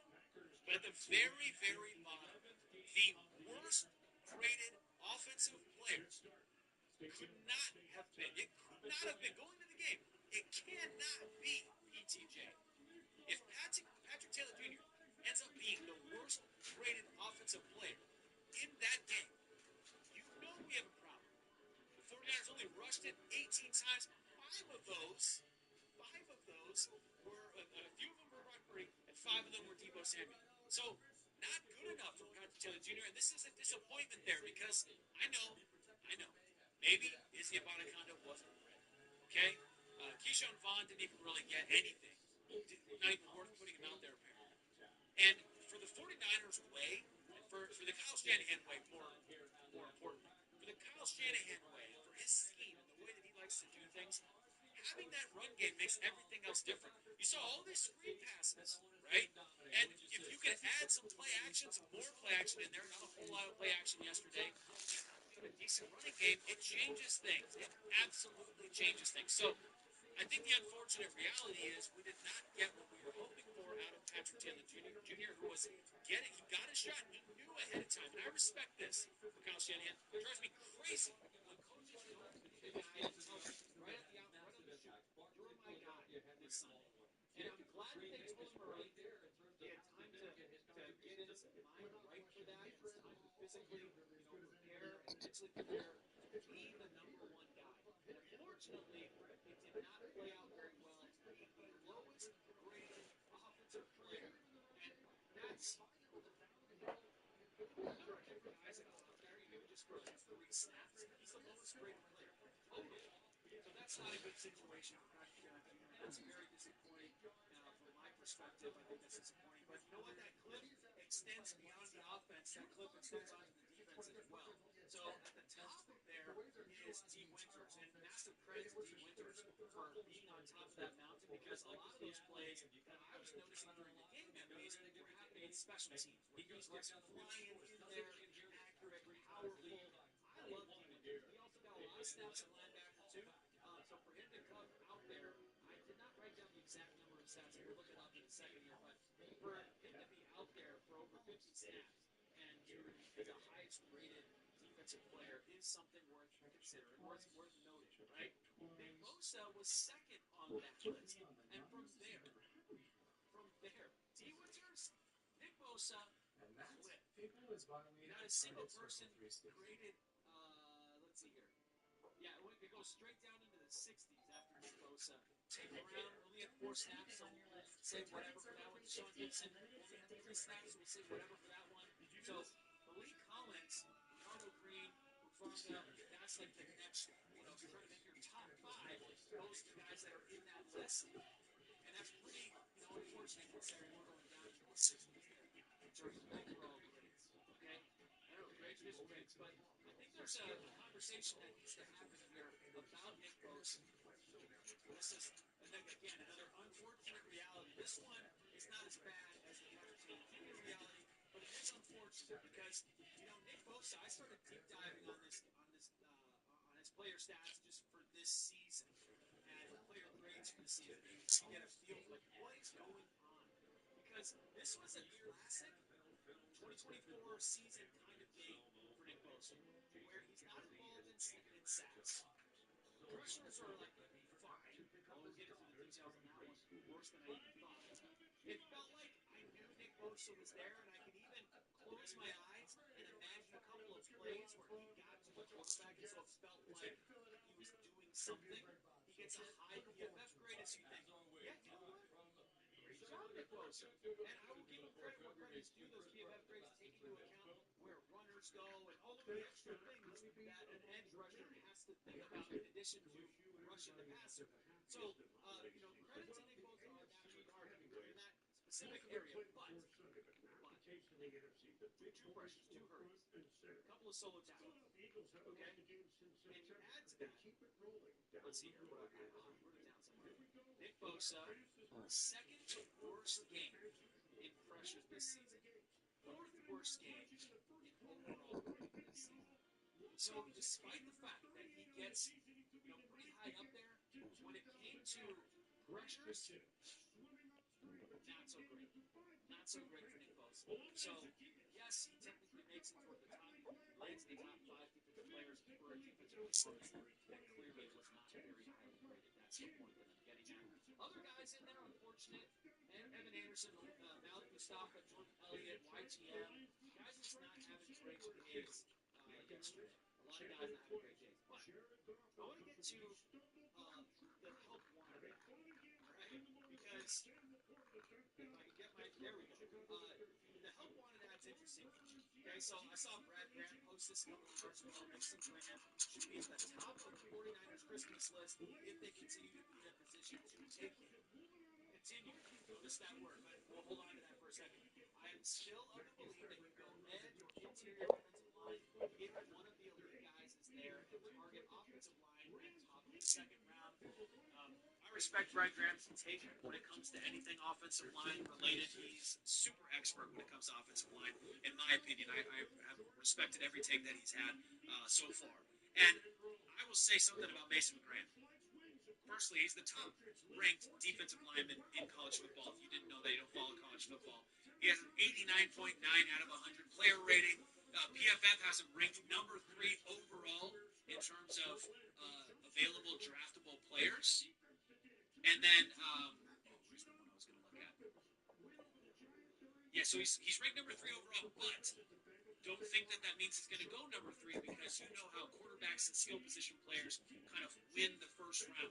So there's a good shot that he's going to be available for the 49ers at what they're currently rated at 11th draft order. So if he's available, this is the kind of guy that's going to be a huge addition to your defensive line, a huge talent, and will massively improve, I think.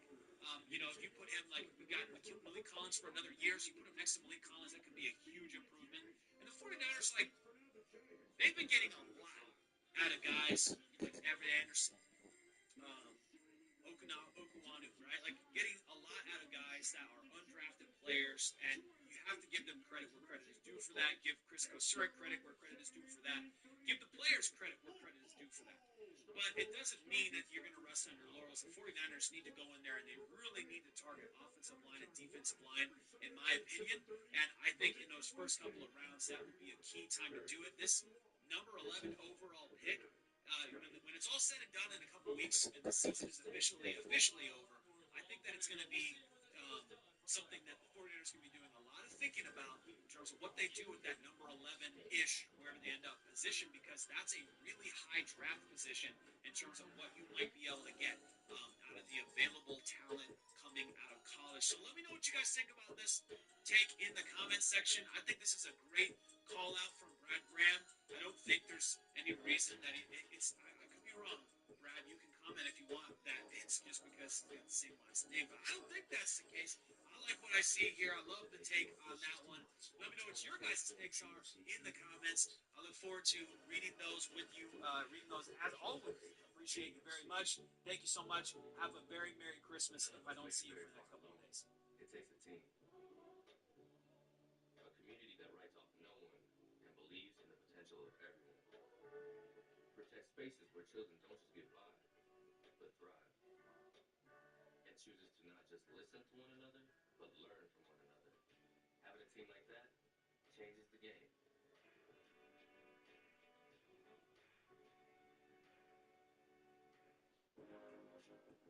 Grant, and I'm your new bachelor. I'm a New Jersey boy, mama's boy. I'm a day trader. I'm an athlete. I'm really a goofball. Nothing feels better. I'm looking for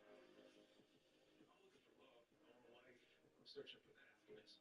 To get what you want out of life, you have to take a chance. Love is a choice. Love is hard. But ultimately, the hardest things have the biggest reward. Sean Diddy's net worth was once estimated at around $1 billion before his arrest. But when allegations of human trafficking and forced labor emerged from his secret parties, we witnessed the collapse of an empire.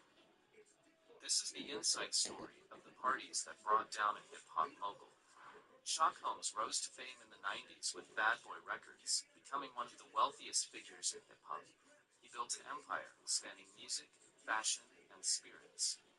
But behind that glamour, darker aspects began to emerge. Recently, Combs' life was completely upended when he was arrested, with shocking allegations that stood in stark contrast to his public image. The secret parties, called freak-offs, weren't just rowdy gatherings. They involved coercion, drugs, and hidden cameras. This video reveals details about these secret parties and how they led to the collapse of a billionaire's empire. You'll learn about the lawsuits, federal raids, and evidence that brought Diddy's empire to its knees. Let's take a closer look at how it all unfolded. Before Diddy's empire crumbled, he lived in absolute luxury. But what does a billion-dollar lifestyle truly look like, and how did it mask the dark secrets behind closed doors? Let's take a look into the lavish world that Sean Diddy Combs built during the height of his career. With a net worth estimated at $1 billion, he became one of the wealthiest figures in hip-hop, with an empire extending into music, fashion, and spirits. But how did he spend that fortune? Diddy wasn't shy about flaunting his wealth. One of the clearest signs of this opulence was his extensive real estate collection. He owned multiple luxurious mansions in Los Angeles and Miami, not just houses, but sprawling estates with all the lavish amenities you'd expect from a mogul. But Diddy's extravagance didn't stop there. He had a collection of expensive cars, each one more valuable than the last. And of course, he had his own private jet, allowing him to travel the world in style. Diddy's parties were legendary, with celebrity guests, expensive liquor, and extravagant decor. These events were not your average gatherings. They were the talk of the town for weeks afterward. In 2012, one of Diddy's infamous freak-off parties in Manhattan reportedly cost him $46,000, not for the party itself, but just to repair the damage to the penthouse afterward. Beyond real estate, Diddy invested heavily in his image. From designer clothes to luxury watches, every aspect of his appearance was meticulously curated to project success and wealth. Diddy was also known for his generosity, frequently gifting expensive presents to friends and business partners, further solidifying his standing in the entertainment industry. Altogether, these factors painted a picture of a man at the pinnacle of his career, living a life most could only dream of. However, the secret world of freak-offs would be Diddy's undoing. The term freak-off might sound harmless, but in reality, it was far from it. These events weren't just wild parties, they allegedly involved prostitution, drugs, and coercion. According to legal documents, these parties were at the center of the allegations against Diddy. They weren't spontaneous gatherings, but carefully orchestrated events lasting for days, with Diddy allegedly maintaining strict control. He was accused of directing and recording the activities while participating himself. Drugs played a significant role in these freak-off parties. Combs allegedly used ketamine, ecstasy, and GHB to control the participants, ensuring their compliance and submission. This paints a disturbing picture of how drugs were used as tools of manipulation in this high-pressure environment. Witnesses reported that participants often required IV fluids to recover from the physically and mentally exhausting events. The scale of these events is staggering. Over 1,000 bottles of baby oil and lubricants were seized from Combs' properties, indicating the frequency and intensity of these parties. Coercion was reportedly central to the events, with Combs accused of using threats and violence to maintain control over the participants. The commercial aspect of these freak-off parties also can't be ignored, as these events often involved prostitution, blurring the line between private parties and illegal activities. This added to the legal troubles Combs faced. These parties weren't one-off events. They reportedly happened regularly, sometimes lasting for days, becoming a structured part of Diddy's lifestyle. The contrast between Diddy's public image and his secret activities is undeniable. While he was known for his lavish lifestyle, the freak-offs exposed a much darker side beneath the surface. The hidden cameras in Diddy's private homes also played a significant role in the case. Cameras were strategically placed throughout to capture every moment of the freak-off parties, turning his luxurious homes into filming studios. These cameras weren't just for recording, they became crucial pieces of evidence in the lawsuits. Footage showing drug use, sexual acts, and coercion helped solidify the claims against Diddy. Why did Combs record these events? Some reports suggest he used the footage as leverage, ensuring the silence and compliance of those who attended. This was a calculated tactic to maintain power and control. From lavish parties to a criminal enterprise, what transformed Diddy's image from a music mogul to someone accused of orchestrating a criminal network? The evidence points to a shocking operation far beyond the usual indulgences of celebrity life. So when does a party turn into a crime? For Diddy, that line was crossed in ways no one could have imagined. The notorious freak-off parties weren't just morally questionable gatherings. They were allegedly part of a structured criminal enterprise, now at the center of a federal investigation. These weren't just your typical wild celebrity parties. According to legal documents, the freak-off parties involved serious allegations of sex trafficking, forced labor, and drug use. The polished image of a successful businessman that Diddy had carefully crafted was being replaced by a much darker reality. The scale of these events is almost unbelievable. In federal raids on Combs' properties, authorities seized over 1,000 bottles of baby oil and lubricants, reportedly used during sexual activities at the freak-off parties. This staggering amount indicates the frequency and intensity of these gatherings. But the issue isn't just the sheer volume of items confiscated, it's what they represent. These freak-off parties were not isolated incidents. They were reportedly held regularly and often stretched out over several days. This consistency suggests that these were not spontaneous events, but a core part of Combs' lifestyle. The legal ramifications of these parties are incredibly serious. The charges against Combs include fraud, conspiracy, sex trafficking by force, fraud or coercion, and transportation for the purpose of prostitution. These charges reveal the escalating severity of the legal consequences stemming from his actions. U.S. Attorney Damon Williams emphasized the gravity of the allegations, stating that Combs abused, threatened, and coerced women and those around him to fulfill his desires, protect his reputation, and cover up his behavior.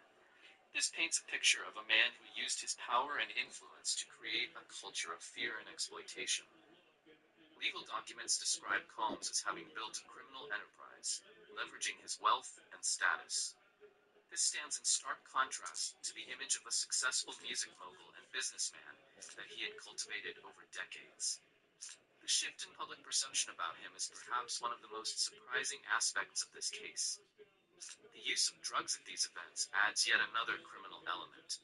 Combs is accused of using substances like ketamine, ecstasy, and GHB to control participants, ensuring their compliance and submission. This is a disturbing example of how drugs can be weaponized as tools of manipulation in high-pressure environments. The commercial aspect of the freak-off parties cannot be overlooked. These events often involve prostitution, blurring the lines between a private gathering and what could be considered illegal activity. This aspect plays a crucial role in the sex trafficking charges that Combs now faces. What's even more shocking is how these activities reportedly continued for years, hidden behind the glitz and glamour of Combs' public life. This raises important questions about the culture of silence and complicity that may have existed within the entertainment industry, allowing such behavior to go unchecked. The contrast between Combs' public image and these secret activities is stark. While he was known for his lavish parties and extravagant lifestyle, the freak-offs took things to an entirely different level. They represent the dark underside of celebrity life, something many may find hard to reconcile with the Diddy they thought they knew. The lawsuit was the beginning of it all. While the public saw the glitz and glamour, someone close to Diddy was living a nightmare. Her decision to speak out changed everything. What drove her to break her silence after years of alleged abuse? Cassie Ventura, a name now tied to the downfall of Shaw Diddy Combs, filed a lawsuit against him on November 16, 2023. This wasn't just another celebrity lawsuit. It was the spark that ignited a wave of allegations and investigations, eventually leading to the arrest of one of hip-hop's most powerful figures. Cassie's lawsuit painted a chilling picture of her relationship with Combs. She described him as prone to uncontrollable rage, detailing brutal beatings and being coerced into sexual acts. According to legal documents, Combs allegedly forced Cassie to have sex with other men while he watched, foreshadowing the notorious freak-off parties that would later come to light. But the allegations didn't stop there. Cassie accused Combs of drugging and raping her in their home when she tried to end the relationship in 2018. These accusations were shocking, not only for their content, but also for how starkly they contrasted with Combs' carefully curated public image. The impact of Cassie's lawsuit was immediate and far-reaching. Just one day after the lawsuit was filed, Combs and Ventura reached a settlement. Combs stated, "We have decided to resolve this matter amicably. I wish Cassie and her family all the best." But the floodgates had already opened, and the wave of allegations had begun. Following Cassie's accusations, 2 other women also filed lawsuits against Combs, accusing him of sexual assault and abuse. These new allegations highlighted a pattern of behavior dating back to the 1990s, long before Combs reached the pinnacle of fame and success. One of these women, Joy Dickerson Neal, alleged that Combs drugged and sexually assaulted her in 1991, recording the incident without her consent. These accusations eerily echoed the later discovery of hidden cameras in Combs' properties. Cassie's courage in coming forward inspired others to share their stories. A lawyer representing one of the other accusers said, "It was seeing Cassie file her lawsuit and go public that really gave her strength." This statement underscores the ripple effect one brave act can have in cases involving powerful figures. The lawsuits against Combs, particularly Cassie's, opened the door to further accusations, leading to federal investigations into his behavior. What started as a single lawsuit quickly evolved into a broader scrutiny of Combs' relationships with women and his actions behind closed doors. Throughout this legal storm, Combs consistently denied all allegations. His representatives claimed the accusations were baseless and part of a broader effort to exploit his fame for financial gain. However, the sheer number of allegations and the detailed nature of the claims cast a long shadow over Combs' once pristine public image. Cassie Ventura's lawsuit marked a pivotal moment in the saga of Shaw Diddy Combs. It was the first domino to fall, setting off a chain reaction that would lead to federal raids, criminal charges, and the potential collapse of his hip-hop empire. Cassie's bravery in speaking out against a powerful figure in the music industry paved the way for others to tell their stories of alleged abuse and exploitation. The federal investigation begins. As the allegations continued to mount, federal authorities prepared to act. When they finally knocked on Diddy's door, their goal wasn't just to gather evidence, but to dismantle a suspected criminal enterprise hidden behind the facade of a celebrity's lavish lifestyle. So, what secrets were lurking in his luxurious homes? The federal investigation into Sean Diddy Combs was far from ordinary. It was a carefully coordinated operation that culminated in dramatic raids on his Los Angeles and Miami properties in March 2024. These weren't just any homes. They were sprawling estates that once symbolized Diddy's immense success. But now, they had turned into crime scenes. When federal agents entered Combs' residences, they weren't simply looking for the usual pieces of evidence. They were after proof of a long-running, systematic criminal organization. What they found shocked even the most seasoned investigators. During the raids, a vast array of items were seized, painting a disturbing picture of what allegedly occurred behind closed doors. One of the most shocking discoveries was over 1,000 bottles of baby oil and lubricants, reportedly used in the notorious freak-off parties. These items provided clear evidence of the scale and nature of these events. But the discoveries didn't stop there. In one of Combs' hotel rooms, agents found bags of pink powder. Although not immediately tested, prosecutors suspected the substance to be drugs, further intensifying the charges related to drug use at these parties. Perhaps the most damning evidence came from digital devices. A number of electronic devices were confiscated during the raids, believed to contain recordings from the freak-off parties. These recordings could corroborate the accounts of witnesses and accusers. The presence of these videos transformed the case from a he said, she said situation into one with concrete, credible evidence. The scale of the investigation was staggering. More than 50 witnesses were interviewed, each contributing key pieces to the overall picture of Combs' alleged activities. Their testimonies, combined with the physical evidence collected during the raids, formed the backbone of the case against the hip-hop mogul. These pieces of evidence played a crucial role in leading to Combs' arrest and subsequent legal proceedings. The items seized during the raids provided prosecutors with tangible proof to support the allegations of sex trafficking, forced labor, and illegal drug use. What had once been mere rumors now had physical evidence to back them up: witness tampering and intimidation. As the public was still reeling from the images of the raid, prosecutors began building a case that went far beyond the physical evidence. They asserted that Diddy's attempts to silence witnesses exposed a darker side of the power he wielded. Just how far did Diddy go to protect his image? According to federal prosecutors, the answer was truly shocking. Shaw Diddy Combs allegedly engaged in a years-long campaign of witness tampering and intimidation. This wasn't just about isolated incidents. It was a calculated strategy designed to control those who might speak out against him. One of the most alarming accusations involved a violent incident at a Los Angeles hotel in 2016. Prosecutors claimed that Combs' staff worked to ensure that his ex-girlfriend and hotel employees wouldn't reveal what had happened. This wasn't merely an attempt to manage a situation. It was an active effort to silence potential witnesses. The situation grew even more concerning when video evidence of the incident, which had been deleted from the hotel servers, mysteriously resurfaced. This raised serious questions about a cover-up and manipulation of evidence. Combs' tactics weren't limited to just this one incident. Prosecutors painted a picture of a man who regularly used his power and influence to control the narrative. They stated that he recorded phone calls with victims, asking them to continue supporting him and maintaining a relationship with him. These weren't friendly check-ins. They were attempts to manipulate their stories and ensure everything stayed in his favor. The extent of this intimidation was difficult to fully grasp. According to prosecutors, Combs reached out to multiple witnesses after learning about the criminal investigation. This wasn't just about contacting one or two people. It was a pattern of behavior aimed at influencing testimony on a broad scale. The allegations of witness tampering became a central factor in the legal proceedings against Combs. When it came time to decide on bail, prosecutors argued forcefully against it, citing his history of coercing and influencing witnesses. They claimed he was a flight risk and a danger to the community. Legal and social implications.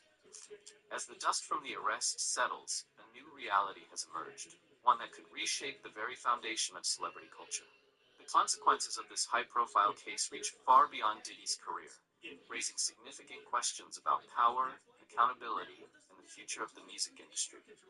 Combs' arrest has sparked a broader conversation about the responsibility of celebrities and how the legal system handles cases involving influential individuals. The sheer scale of the allegations against him, combined with his immense wealth and power, highlights the challenges of holding powerful figures accountable in the legal arena. The issue is not merely about proving guilt or innocence, but navigating the complexities of power, media influence, and public perception. One of the most striking aspects of this case is how the legal system has approached it.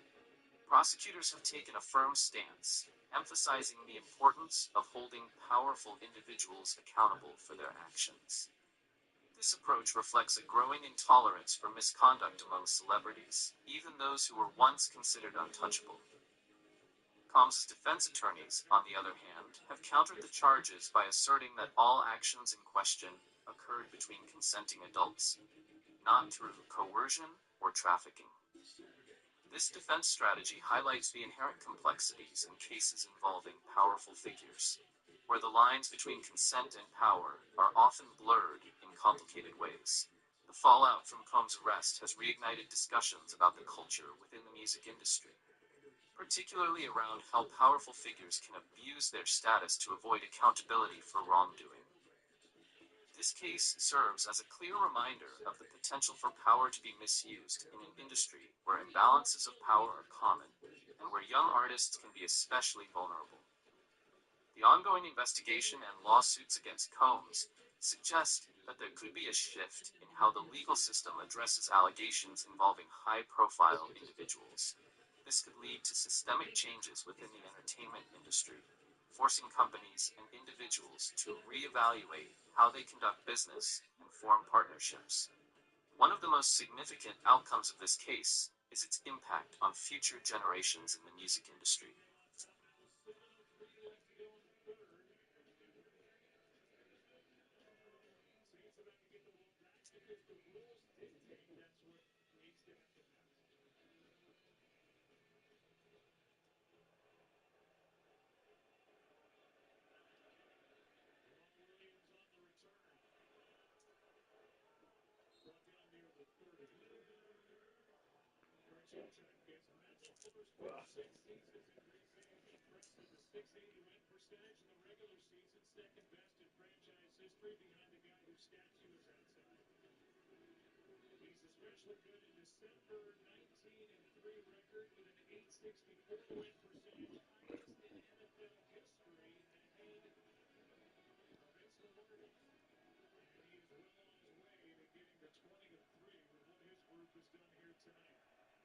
the one thing that's evading him, and that is getting to the Super Bowl.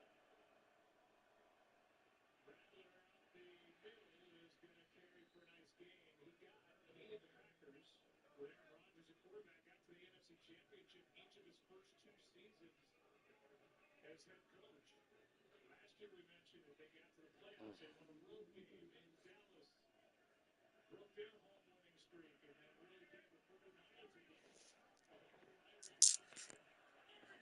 49ers were officially eliminated from the playoff race last evening. Here's a handoff to the middle. Nothing.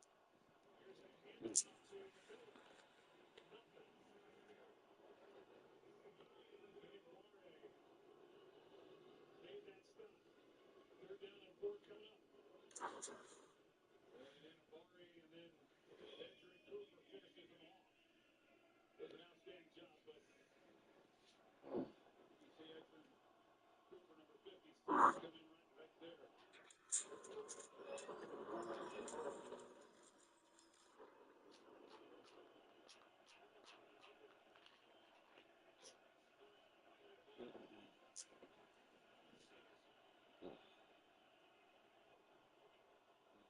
men on the rush, and Rattler's going to go right up the middle, but a flag flies after Rattler had vacated the area and gotten the first down. Will it count? Illegal use of head in the face. Defense number 55. 5-yard penalty out of the end of the run. First down. What did you think of the story that came out with the Saints, with Andrew Janocko, their quarterbacks coach, bringing both Jake Hader and Spencer into the freezer, the cafeteria at their practice facility to run through the plays in 10-degree super temp? I think it was good that he had a rookie quarterback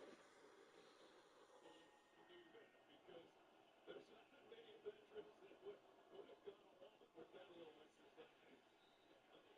Here's Jordan Mims. Here he is. I don't know if he said he was inspired by the 1993, I think, movie Cool Runnings. Or you got Mount Haynes on the left. Some sort of juice in the freezer.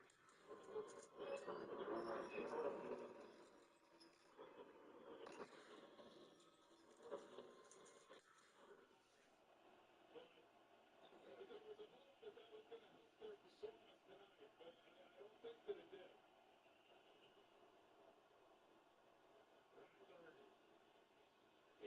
Rattler is able to complete strong catch by Juwan Johnson. And the Saints finally have a little something going as Rattler finds Juwan for 17 yards. Yeah, it's such a good route by Juwan Johnson and good protection up front. So Rattler had some time in the pocket. He's got a good route, and it's amazing then how many balls you can complete when you've got good protection and good routes from your receiver. Well, that's not the case now. Protection breaks down, and down goes Rattler. A loss of 7 on the sack. There's just nowhere for Rattler to go. You've got pressure off the edge, and then as he's trying to step up in the pocket, the whole pocket collapses. So here comes Cox off the edge, and that's what forces Rattler then up inside, and he's just got nowhere to go. And it doesn't even matter what was happening on the back end of that he didn't have time to see anything. 3rd sack of the night for the Packers. Brings up 2nd down and 17. Trying to set up a screen. And nothing there for Jordan Mims. And who makes the play but Edgerrin Cooper? Once again. So, he's been all over the place again tonight. You think these fans aren't aware that they have a young star on their hands? They're already serenading him with Cooper as he made that tackle. And you know what? In watching him this week, getting ready for this game, it's just hard to see a guy that active at this stage of his career with wearing the number 56 and not drawing comparisons to Norm Spade. Oh, you went there. Well, too. I'm not saying he is a Hall of Famer. Second down the roll. 3rd down and 17. Check pass, and what a beauty. Wow, to Pettis. Hey, come on. That's got to put a smile on your face. Spencer Rattler literally went up into the air and fired a laser. Yeah, well, you got to do what you got to do. And he's, this guy, watching him, he's a little, you mentioned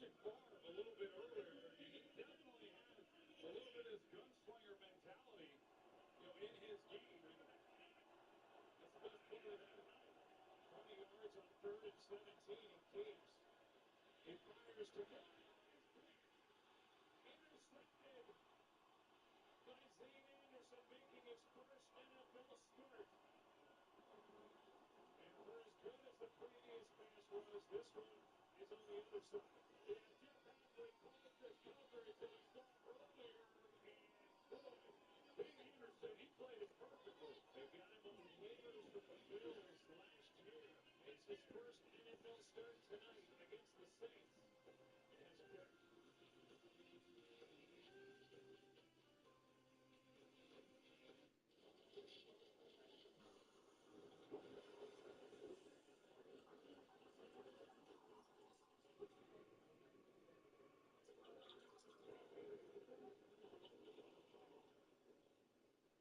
So how would you describe the chicken to someone who had never tasted it? Literally melt in your mouth tenders. We don't have a freezer. You know, it's almost like a farmer's market. When you walk into the restaurant, you should hear the sizzle that you're hearing right now. It sends all those waves up to your mouth. You're making me hungry. The Pro Games are back, which means it's time to show up in Orlando. Get your tickets to see superstars take the games and the flag football finale to the next level. The Pro Games presented by Verizon, February 2nd. Tickets on sale now. This is TGL presented by SoFi. 24 of the best players in the world. No, in universe pitted against each other 3 versus 3. 6 teams in first of its kind arena. Create a shot clock to find the players, playoffs, overtime, and you get to watch it all on ESPN. Keep up. It's gone.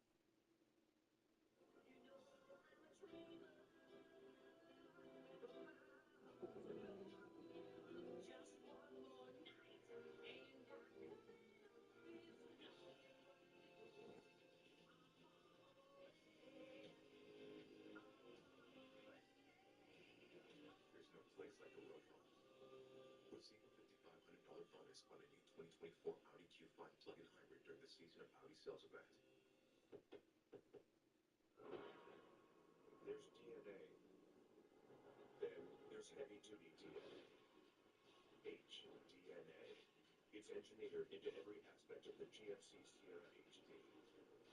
With the pulling power to prove it. Toe hitches of the world. Prepare for glory. Get 3.9% APR on 2024 Sierra heavy-duty models. We are professional grade GMC. Here we take a look at the coverage I talked about. Carrington Valentine, he's going to replace and play the safety. And then you got Zane Anderson, who's going to replace the corner. And it's another way of getting to a 2-deep shell. And nobody threatens Zane Anderson really in the flat, so he leaks underneath it and is able to read the quarterback and make a play on the ball. And it's just a different way of getting to the same type of coverage and confusing the quarterback. Clock's in trouble. Gets rid of it in the air and to the ground, incomplete.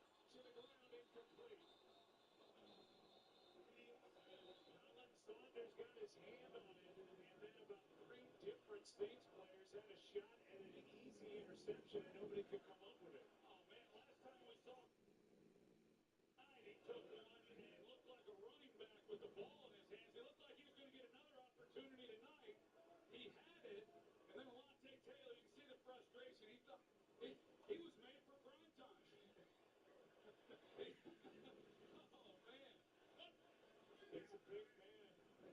Running back in high school along with playing defense. He showed those running back skills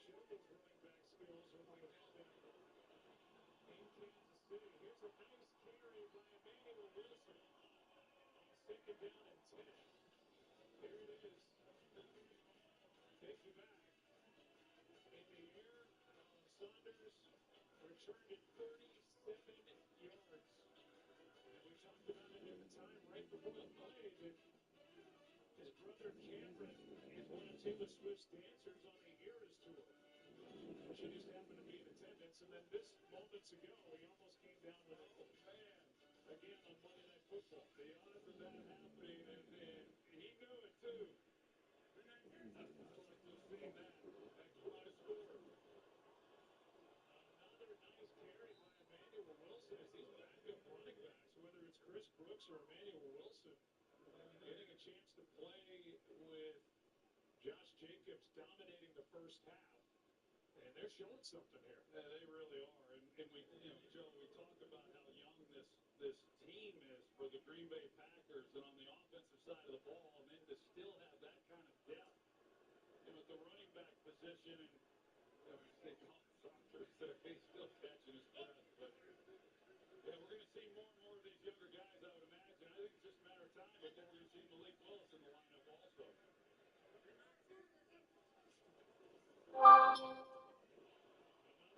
Wilson left side. And a first down carry. The clock will run. Let's go to Lisa. Yeah, Joe, Christian Watson, we saw him go out of the game earlier. It appears as though he is re-aggravating that knee injury. He is now questionable. Time and score might also impact whether or not Watson returns. And as for Josh Jacobs, he's also not in the game. But we're told that he is fine. The Packers just choosing to give some touches to some other guys. Makes sense. Thanks, Lisa. Well, we showed you the bowling earlier. It's the fourth quarter. It's 24-0. Stick around, Vince. Troy Aikman goes curling. When we come back. Let's see the video on that. Saunders almost got another one. Frustration. 24-0. Back on top. If you have advanced prostate cancer, you know all about perseverance. You believed in your team, even when it hurt. You met the challenge piece by piece. You didn't quit then. Don't start now. If you've had hormonal and chemotherapy, ask your doctor about Pluvicto, a different type of treatment for PSMA-positive metastatic prostate cancer that targets PSMA-positive cancer cells so you can be you for longer. And that's no small victory. Pluvicto involves contact with radioactivity, which may increase the risk for cancer and cause fetal harm. Drink plenty of fluids, urinate often, use contraception, and talk to your doctor about ways to reduce the risk of exposing others to radiation during and after treatment. Pluvicto can cause low levels of blood cell counts, kidney problems, and infertility. Tell your doctor if you have weakness, pale skin, shortness of breath, bleeding or bruising more easily, an infection, or changes in urination. Side effects include tiredness, dry mouth, nausea, appetite loss, and constipation. Here's to never giving up. Ask your doctor about Pluvicto for more everyday victories. All right, Tina, 6 is hard to beat. Okay, not soccer, but yes. We honeymooned here. Mallorca. Yes. Pass. But we don't pass, Tina. They help give you more. A text professional. And they have a 97% satisfaction rating. So, you could have done it in a British accent. That's helpful, Randy. For savings and service, get more with Geico. Week 17 kicks off with a Christmas Day doubleheader starting at 1 p.m. Eastern on Netflix. Stream games live on your mobile device with NFL Plus. It's always so much fun to watch these two go at it. The matchup featuring two of the all-time legends. Lakers, Warriors, the NBA on Christmas Day. It's America's biggest countdown party of the year. With epic performances by Lenny Kravitz, Jay Swift, Thomas Rhett, Tina Shea, TLC, and more. Now, there's a reason to celebrate. Party is Lucky live on ABC.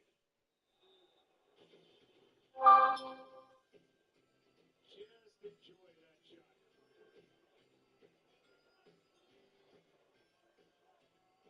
Derek Motley, our director from above. Here is a toss to Wilson. He's been busy. This time, the Saints and Demario Davis aim to make the stop and gain a couple. Well, we talked about this coming in, Jordan. Love got hot from week 11 to the end of the regular season last year. And he is doing it again. Look what he did, though, in the last 8 games. 18 pass touchdowns, 1 interception last year to get him into the postseason. And this year, this is updated as Jason Rickle is fast on the keyboard.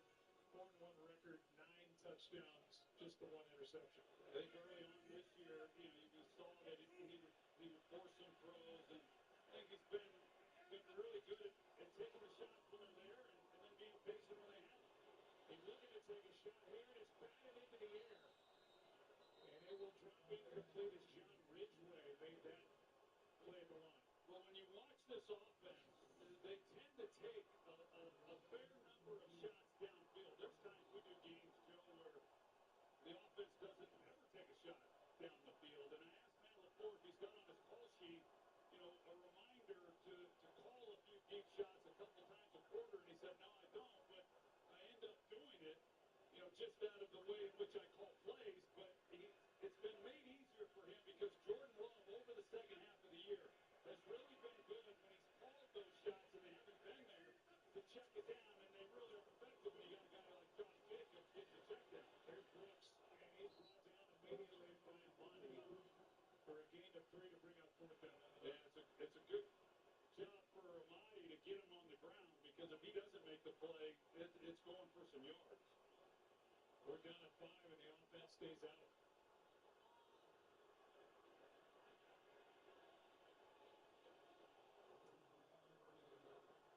Well, initially I thought they'd just try to draw him offside, and that's what it's looking like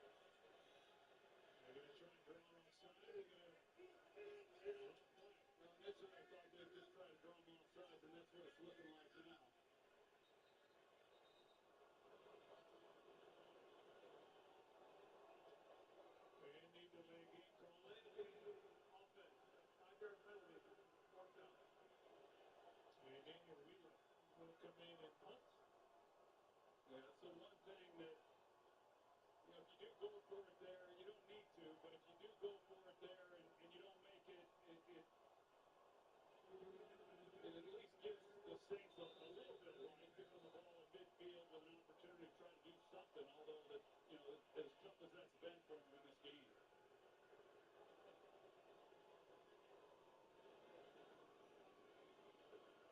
Wheeler. Flag is down.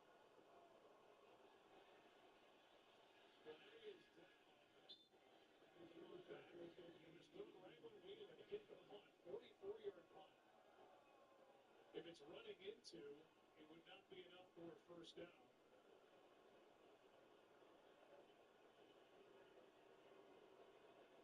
Well, that's what I don't. Personal foul, tripping, kicking team number 90. It's a 15-yard penalty. New Orleans has chosen to replay the fourth down. So it's Lucas Van Ness guilty of a trip.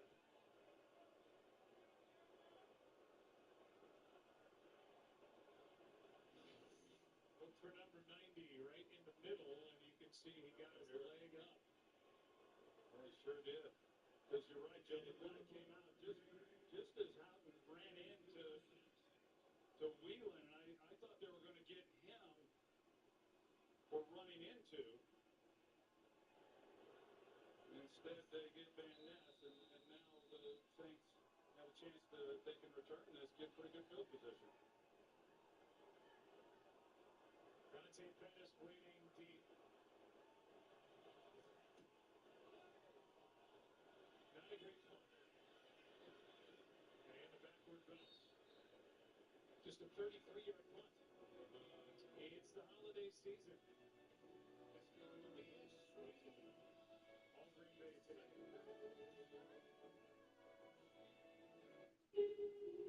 Life doesn't always go as planned, which is why Domino's is giving you an emergency pizza. A free pizza to use when you need it most. Get your emergency pizza when you order Domino's online. You ready for the NFL playoffs? What you got, Chad? Let's procure every player, weather, and full game. Boxing vendors. So you guys like my ideas? No.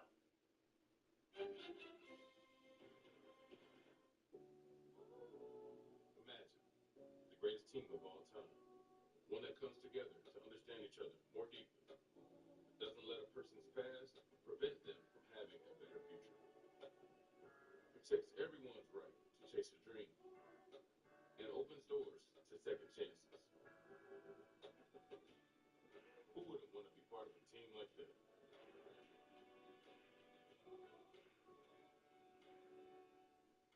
We're the new host of Extreme Makeover Home Edition. Each week, we'll help the family by helping them build new homes. I lost my husband. I have tried several times to move forward. I need a fresh start. How did you do this in 5 days? Get ready for the big reveal.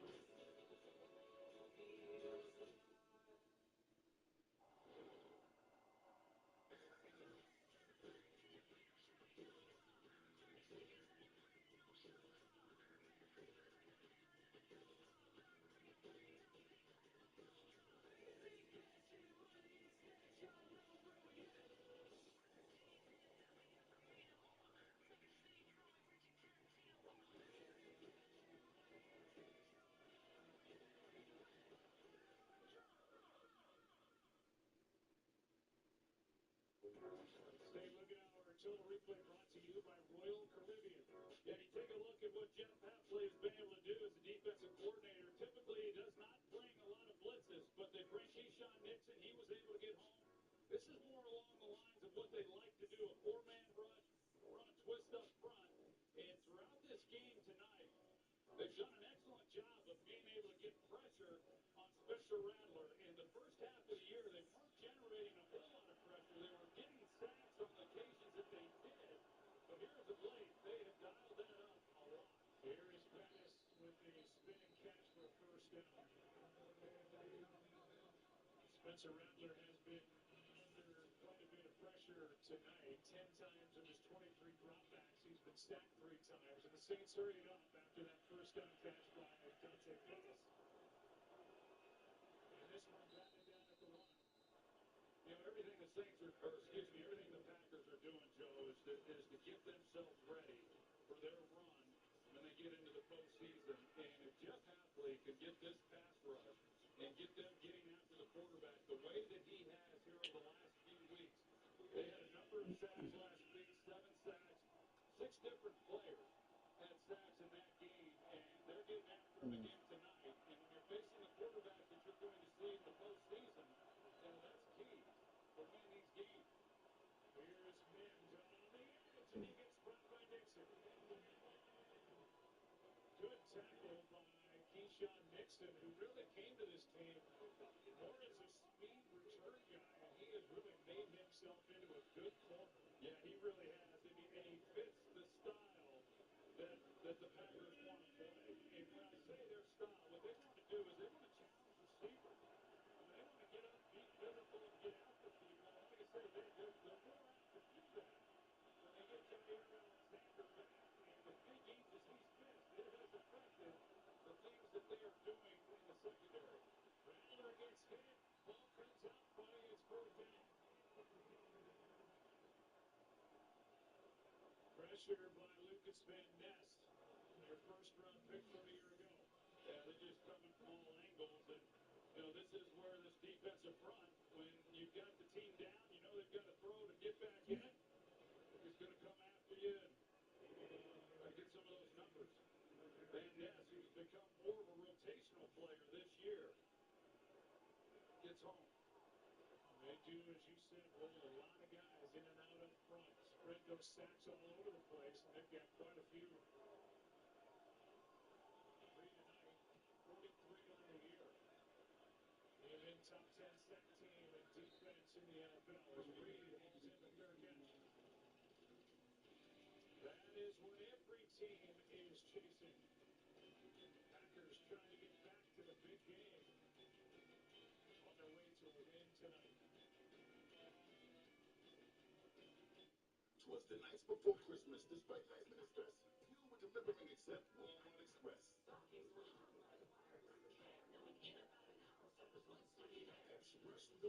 to y'all. It's all a good night.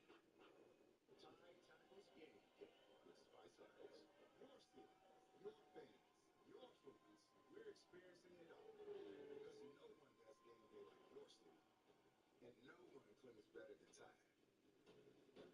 Think scaling your AI pilots is hard? Think again. With Watson X, you can deploy AI across any environment, above the clouds and on lots of clouds. With your secured data on-prem, in real time on Central Core, and assistant bank tellers on the edge. Watson X helps you deploy AI wherever you need it, so you can take your business wherever it needs to go. IBM, let's create.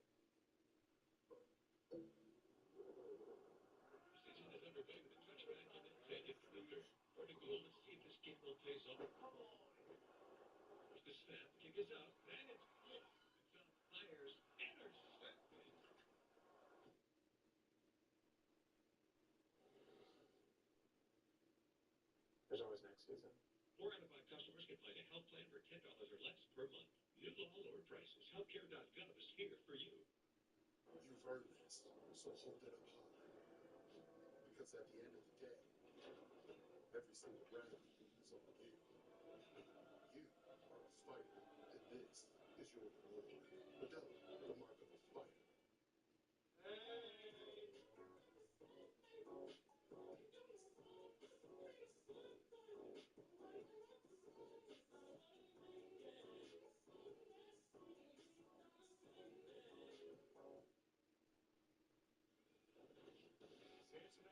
took over as head coach, the Packers have been amazing in the postseason. 4 of his 5 seasons, now 5 of 6 with a win here tonight. They're essentially in 2019 NFC champion. Lost to the 49ers. They lost to Tom Brady and the Bucs in 2020 and 2021. They lost in the divisional to the 49ers. And then last year, again, to the 49ers in a divisional round. A win here tonight. They are officially in as they will get to 11-4 with 2 games to go. Bottled up in the backfield, Emmanuel Wilson and Mario Davis will come through to get the stop, but it's a loss on the play. You know, I do think sometimes you're a victim of your own success. And when I say that the only thing missing is LaFleur not making it to the Super Bowl, which is accurate, that does not include last year. Because last year, you know, there weren't high expectations for this team, and I thought he did an outstanding job of getting the team not only into the playoffs, but then to be a team to reckon with once they got there. And that road win against Dallas that was red hot and had not lost a game at home. That was a huge win for the youngest team in football. And then to take the 49ers to the wire. So it was more of those championship games when they couldn't get out of that. Hey, this time Rasheed Walker, the big left tackle, got in the way of that screen pass for the tight end Tucker Kraft. It's 3rd down and 12. Yeah, I thought we might see Malik Willis on this possession, but with 11 minutes still to play, my guess is Matt LaFleur's thinking that he'll get through this possession. I know he was hoping to not go 3 and out, but I think this might be it for Jordan Love.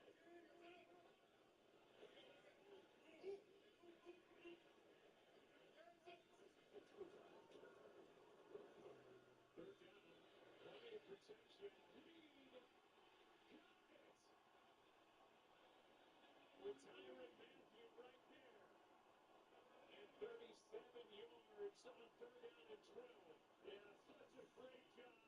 And Reed, he has the throttle down a little bit. If this ball was thrown out where he had to go get it, he probably scores a touchdown.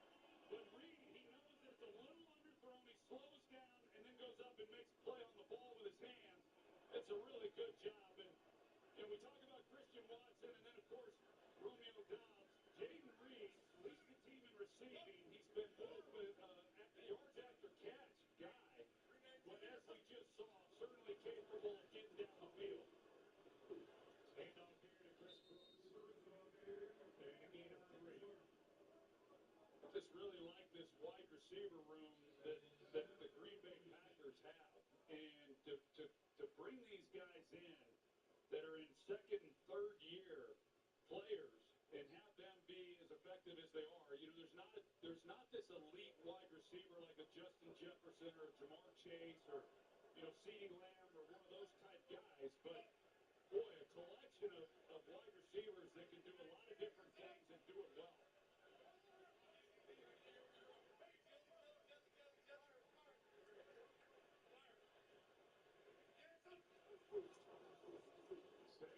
Second down and 7. Great reception, Wicks.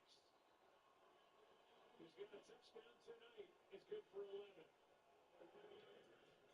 And you look at the job drafting since 2022. Look at that last line there. Last first-round pass catcher, Javon Walker, back in 2002. But these are rather high draft picks, and every one of them is contributing for the Packers with Jordan Love at quarterback. You know, it's a combination of things. One is, again, Brian Gutekunst and the job that he has done. You got to bring the right talented players in. And Matt LaFleur said it's his job to know about the player. Do they love the game? Do they love playing? And obviously these guys do. And then they're all being well coached. Brooks over the right side is good for 3. You know, one guy we haven't talked about is Mark Murphy, who was honored here at halftime, the president and CEO of this organization for 17 years, leading this franchise, publicly owned. He'll retire in July. About to turn 70 years old, a former Washington safety. He's just a gentleman. He is so well regarded. He's done so much as a player.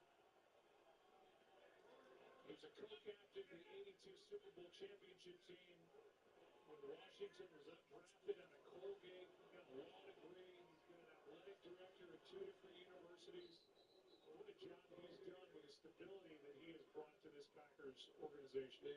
And we don't talk about him enough and the leadership that it starts at the top. And this organization, to be as good as they've been for as long as they've been, is a real testament to all those people involved, including him. Third down at 4 for Green Bay with the ball at the 28 of New Orleans.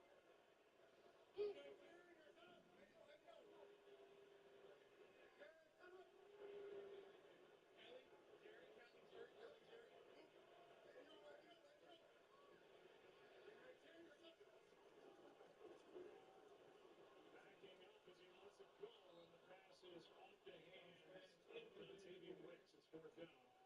And McManus will come back out there. You know, you talked about Matt LaFleur and what's left, and that's winning the whole thing. He's 45 years old.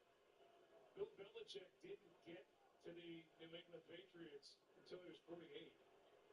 So there is time, and I think sometimes we probably all forget how young some of these head coaches are. And he's still a young man. Yes, he is.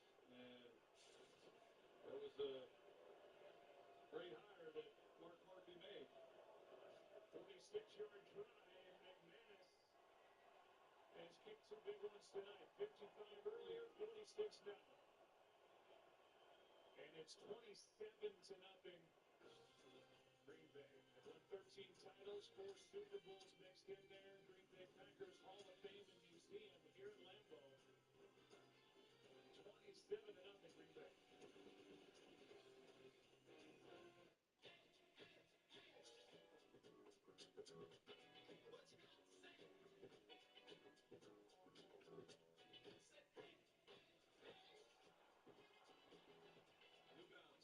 We got now.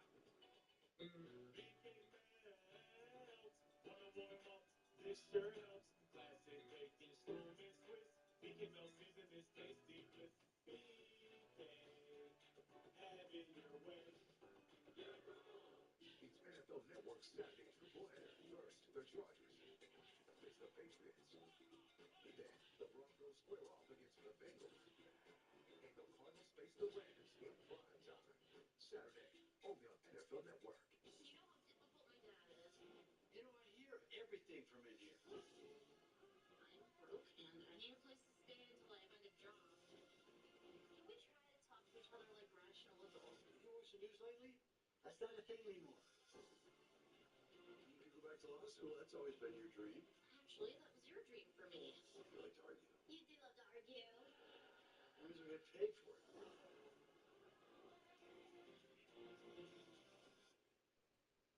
It's the Get Holiday Ready sales event with the Ford Crew. Final days. Big inventory, big deals, and a final day's finish. Ford SUVs. The built wild Bronco family. Go home goes over any type of terrain. She knows.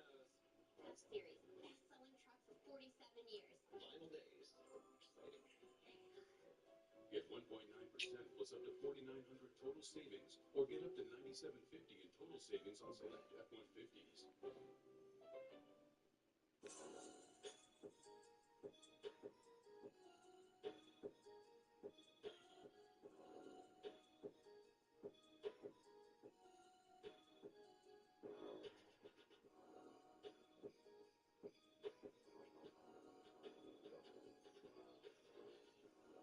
Get 0% APR for 60 months on 2024 GMC EV models. We are professional grade GMC. Well, it's the NFL's most prestigious honor, the 2024 Walter Payton NFL Man of the Year Award presented by Nationwide. Tune in to ESPN on Christmas Eve at 6 p.m. Eastern for a special broadcast recognizing this select group of outstanding players who are committed to creating a positive impact beyond the game. Cameron Jordan for the Saints, Kenny Clark for the Green Bay Packers, their representatives at the show tomorrow night. ESPN. Here's a return by Jamal Williams. Gets out to the 30, and we'll send it down to Lisa. Hey, Joe, just an update on Derek Carr. And talking to him this week, he was telling me that left hand still really hurts. He didn't really want to get into specifics, but he said it's a different injury than other quarterbacks have had, and it's just tough to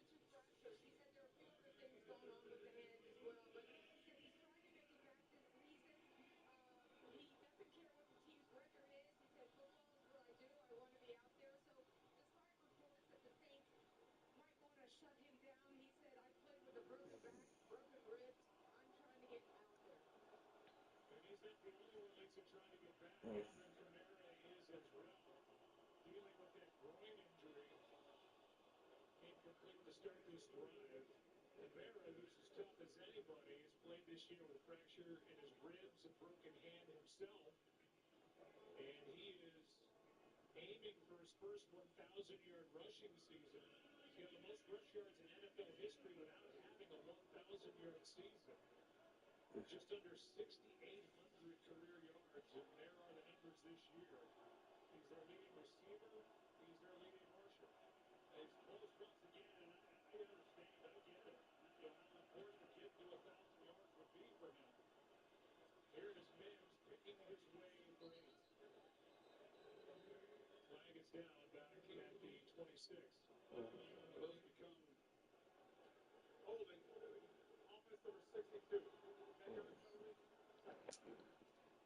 Those become decisions that sometimes are beyond the player's control. Whether it's Derek Carr or Alvin Kamara, they want to get back in there. I understand it. And that's what you want to see. And at the same time, I think the organization, they're looking at it long term and, you know, what's in the team's best interest going forward as well. But sometimes they don't always align. Kamara got a 2-year extension back in October. They're busy, the interim head coach, watching his team face a second or 20. Pass caught by Cedric Wilson.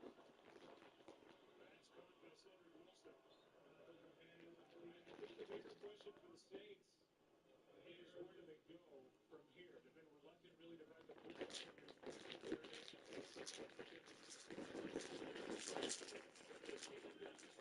Over these years, they're old, they've missed the playoffs now 4 straight years. They've got some older players, they're going to have a new coach, it appears, unless they stick with Darren Rizzo, which is a possibility to be sure. And if they're ever going to bite that bullet and rebuild, now would be the time. Totally agree with that. You're absolutely right that they've been kicking the can down the road. Rattler out to his right, throws it low and out of reach to Mason Tippett. And, you know, they just haven't been overly competitive. It started out well, and we thought this year was going to really might have had a chance to be something. The way they came out of the gates and offensively, and, you know, then they lost the next 7 and stumbled, and injuries came about, and all that happened to get them to where they are now. But I totally agree. If there was ever time to kind of, you know, reconcile where they are and rebuild, now's the time. 4th down and 7 with under 6 to go.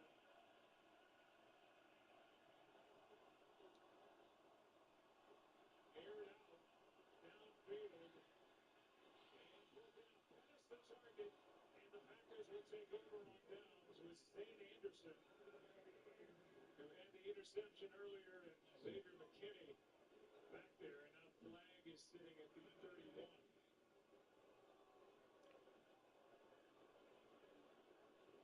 So hold all tickets. Yeah, sort through that. I will say Zane Anderson, who made his first NFL start tonight, what a job he's done. He had the interception. He made a nice play on that ball. Got banged up a little bit at the end of that one, but he said he's had a nice night.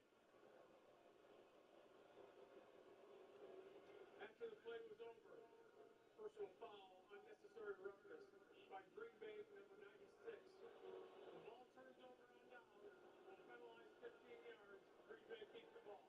First down. So it's Green Bay's ball because they got the stop on 4th down.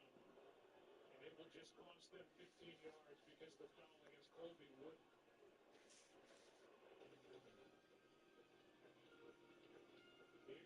comes Malik Willis, who did so good in his 2 starts earlier this year. He'll take over for Jordan Love, who's teamed up 27.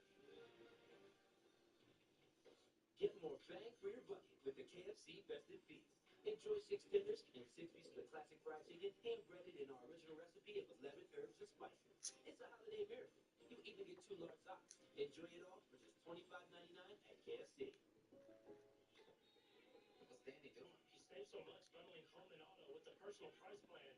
And get excited, bundle it live, and bundle football with football.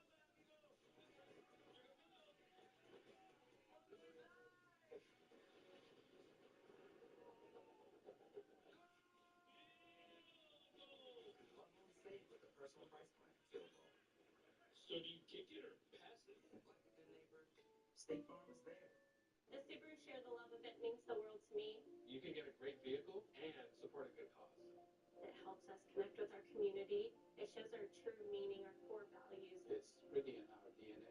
It's amazing. Nearly $320 million donated to charity, Nearly 2,300 hometown charities supported. all because of the Share the Love event. You're part of something bigger when you get a Subaru. Get 2.9% for 72 months, and Subaru and our retailers will make a minimum $300 donation to charity. He loves that baby. My pride and joy.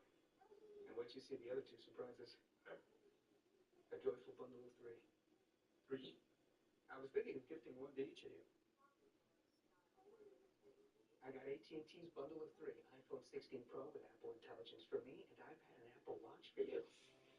Get iPhone 16 Pro on us, plus iPad and Apple Watch for 99 cents per month each, and save up $1,700. Listen up, hockey fans. NHL on ESPN Plus is back. The hardest hits, tilt angles, and of course, the seconds. Enjoy every second of 1,000-plus out-of-market games, exclusive matchups, marquee NHL events, and so much more. That's hockey on ESPN Plus. Sign up today.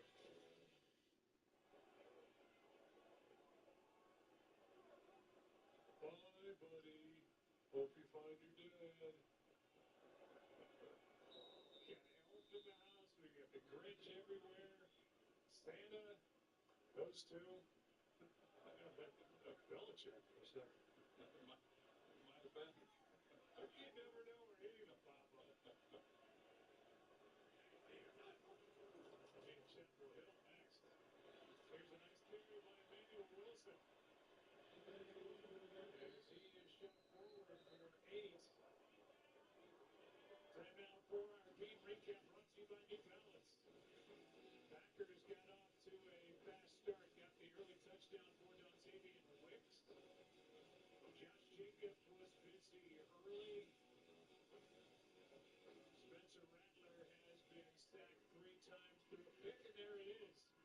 Making his first NFL start, Zane Anderson getting his first NFL interception. Packers scored on 5 of their 7 possessions with Jordan Love's quarterback, and now Malik Willis pulls it out of there. Got away from Warner, and he's back to the line of scrimmage. That is it. When they got Willis in the trade from Tennessee, they added him, and little did they know they need him as their starter for weeks 2 and 3. He did great. He really did. And again, Matt LaFleur, who we've seen over the years, when he's had players injured, and how he's been able to put together a game plan that still gives them a chance to be competitive and move the football and score points. And that's what he did with Malik Willis. Made those 2 starts, week 2 and week 3. He put together a different game plan. They were even more heavy, run-oriented, and he did a nice job. Looked good, played well, won. Was 2-0 as a starter. Teams here, Myers as well as Tips. And Wicks handling the ground. Oh, man, if that ball doesn't get tipped, Wicks comes off the ball. He does an outstanding job on his release, getting off the line of scrimmage, and there's nobody there. I mean, there's no middle safety, no one. That was an easy touchdown. It's Amadi who's the corner in coverage, and Wicks beats him immediately. The guy who saved the touchdown is Colin Saunders. Saunders is everywhere, too. Put him in the Pro Bowl. 4th down and 2. And the play clock is down to 1. Timeout taken by Green Bay. And that is their first. Well, we heard, we talked about it when we visited with Matt LaFleur, and then Lisa Salters talked about it when she talked with him at halftime. And, he wants to put together 60 minutes, all 4 quarters, all 3 phases, and that's what every coach in America said. Yeah, that's kind of what we always want. It's hard to get, and he didn't get it tonight, but he's got to be pretty pleased to be able to come in here and be up 27-0 with 4 minutes to play in the 4th quarter. And this game really, right when they went down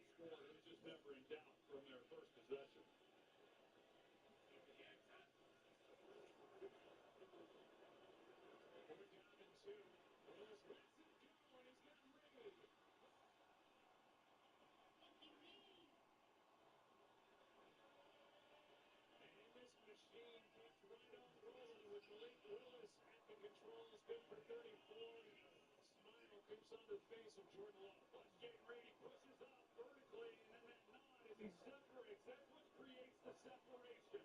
And he's had a couple shots now down the field, and this was a dive by Malik Willis. He hit that one right on the money, and Ugo Amadi, he has been on the wrong end of a few of these plays tonight, and he got beat once again by an excellent route by Jay Reed. Manuel Wilson will try to get it on the funnel and get into the end zone. He's down near the 2. When we talked to Matt LaFleur, he said you'd be sure to give a little love to our offensive coordinator, Adam Stenavich. Matt said he's as responsible for this offense as I am. Those are his words. And he thinks that Stenavich is ready to be a head coach. He's coached the offensive line here. He's done a great job, and he is in control of this Packers run game. Yeah, and that's why it is hard to get noticed when your head coach is also the offensive play caller when you're titled the OC. Hand off to Wilson is going to get him down near the goal line, but not in. But with Stenavich, as you said, Joe, he handles all of the running game. He installs it when Matt LaFleur wants to call a running play. He says, what do you got? And Stenavich then tells him, and he also is the guy who marries a lot of the motion in the run game, ties it in with the play action. So when Matt LaFleur says he's as involved in the offense and the success of this offense as LaFleur is, that's not hyperbole. He means it. Wilson again. He is no signal yet. Touchdown. He got in.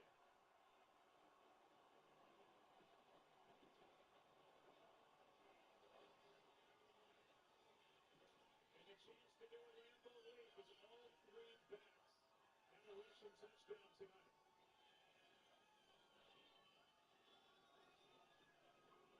leap as all 3 backs have a rushing touchdown tonight. Now it's a fun night for that offensive line and these backs. They get more opportunities because of the way this game unfolded and then resting Josh Jacobs. Just exposure to this night, and he clearly got in. Offensive line has been outstanding. Tonight, all season, 9 different Packers have a carry tonight. Green Bay's running for 190. Packer quarterbacks have not been sacked. And the 9 Packers with a rush tonight is the most by the Packers in a game since 1953. And they are averaging over 5 yards a carry. The college football playoff continues with the quarterfinals on ESPN. New Year's Eve, Penn State squares off against Boise State in the Fiesta Bowl at 7:30 Eastern. On New Year's Day, Texas takes on Arizona State in the Peach Bowl. And it's Ohio State and Oregon in the Rose Bowl. And we cap the night with Notre Dame and Georgia in the Sugar Bowl. You and I have been talking about Indiana all year long with the job that Coach Cignetti did in just turning that program around. It didn't go the way he or they hoped for that first playoff game at Notre Dame, but man, my hat is off to a man in a program that got everybody that went there excited again. Yeah, and I would put SMU in that category as well, and I think the disappointment is for those that want to question whether those teams belong in the playoffs. I think to make those comments after the fact and after they had devastating losses by the amounts that they did, I don't know that that's fair to anybody. We see teams in the Super Bowl that lose by large margins, and they were worthy. So hats off to those winners and really all those teams, whether they lost last week or not. Yeah, and I think what it does is it diminishes the job that the teams that won did. Like in the case of Notre Dame or Penn State and the job that they did in winning those games. I mean, it's sports, and not everybody shows up with their A game every night, but it's been a fun collegiate season. And for those of us who went to IU, we're awfully proud. Yeah, sure, and it's like we expected, though. You get 12 teams in the playoffs, and yet you still have people that are arguing about it, just like they do in March Madness. So I guess you put 100 teams in there, and there'd still be someone upset about it. They will be 2nd and 1 for the States.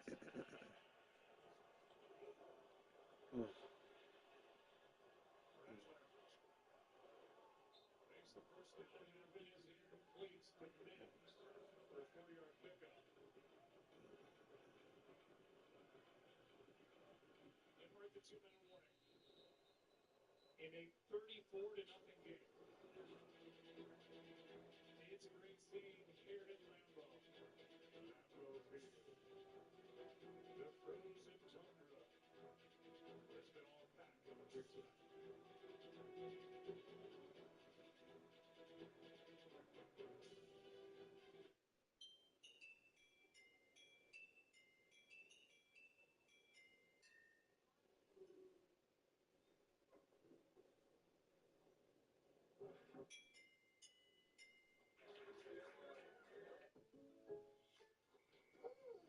Derrick Henry.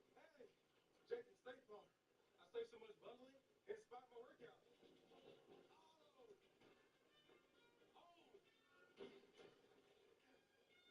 And this is auto again, right? Hey, this is my living room.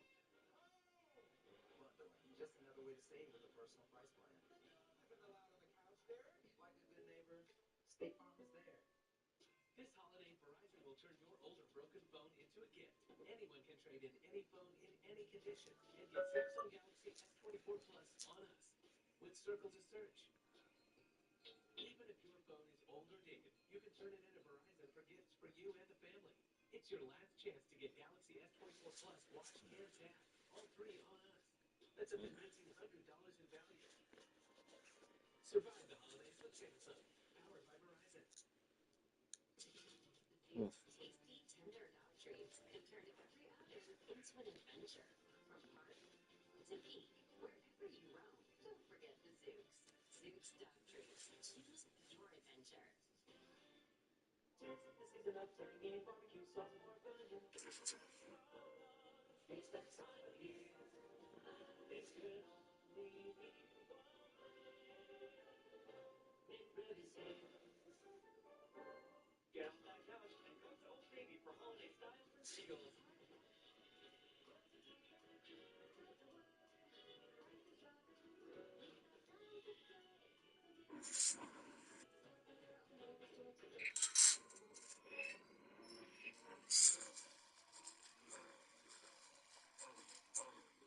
Nationwide, we were jumping around. I thought with Cam Brandon. We're going to visit with Joe and Troy. Take inside the winning locker room here from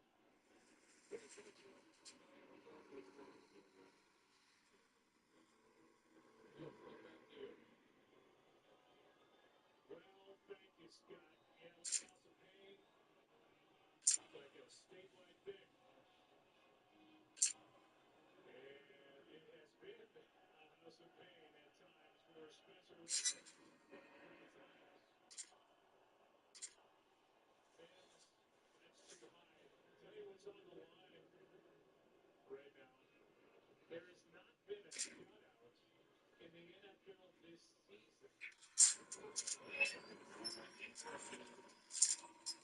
The last 369 games, and here it is, 34-0. As this Packers defense, first shutout of the year. Is going to be forward for a first down.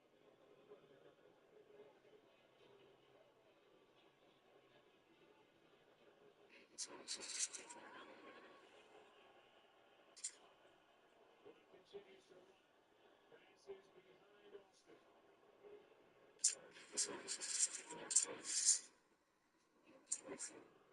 Games don't always unfold the way you think that they might.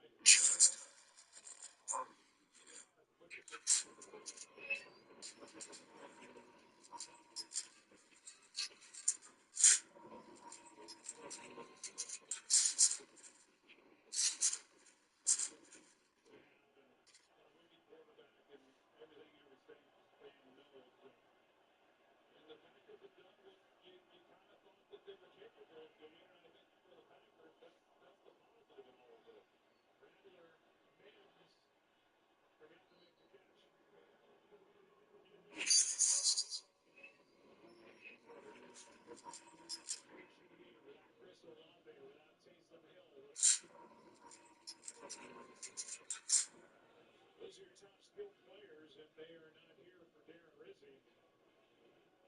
And then tonight, they also lost Eric McCoy, their center, who has had a great year. He's had an all-pro type season. So they don't talk about the linemen that wide receiver.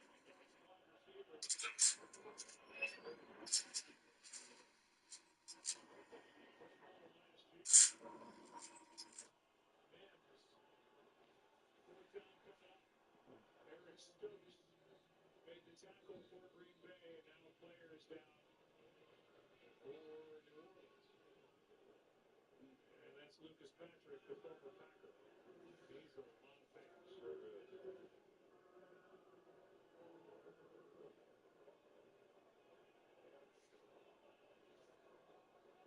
He was with Green Bay 2016 to 2021, was with Chicago the past 2 years. He's still there, left guard. He's making his 10th start tonight. He too has been injured. The interior of this offensive line was in and out right the past 3 games, really all year.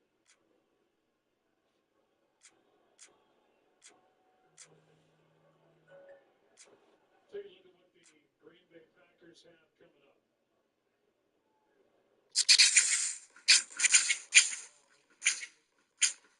They're the Vikings next Sunday. That game is a late start. Chicago to finish the year. They're also a 13-win team. They cannot win the division. So they will be a wild card team as Lucas Patrick is able to at least get up and limp off the field. See what happened to Lucas. Got rolled up right on his knee. Hope that he's okay. You can't ever tell. It's the one thing that I have learned as a player. We had a center one game, Mark Stepnoski. He played in the first series and then came over the sideline.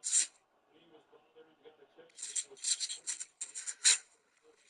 So you just never know. So these linemen have a lot of pride. They don't want to help him off the field. Hopefully he's okay. On fourth down, the pass too high off the hands of Austin, and the Packers will take over on deck.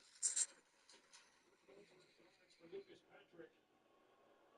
And it sure looks like we will witness the first shutout of the NFL season. As Rattler was bothered again, moving around. He's been having to do that all night, and then just too much heat on a lot of these throws that were shorter in length. And that time, Kevin, when you're a young quarterback and you're, there's a tendency, it's hard then to slow things down if you're a young quarterback. When you are under pressure, you tend to then throw it with a lot of velocity. And a fair amount of that. And he was under pressure last week. We brought that team back. And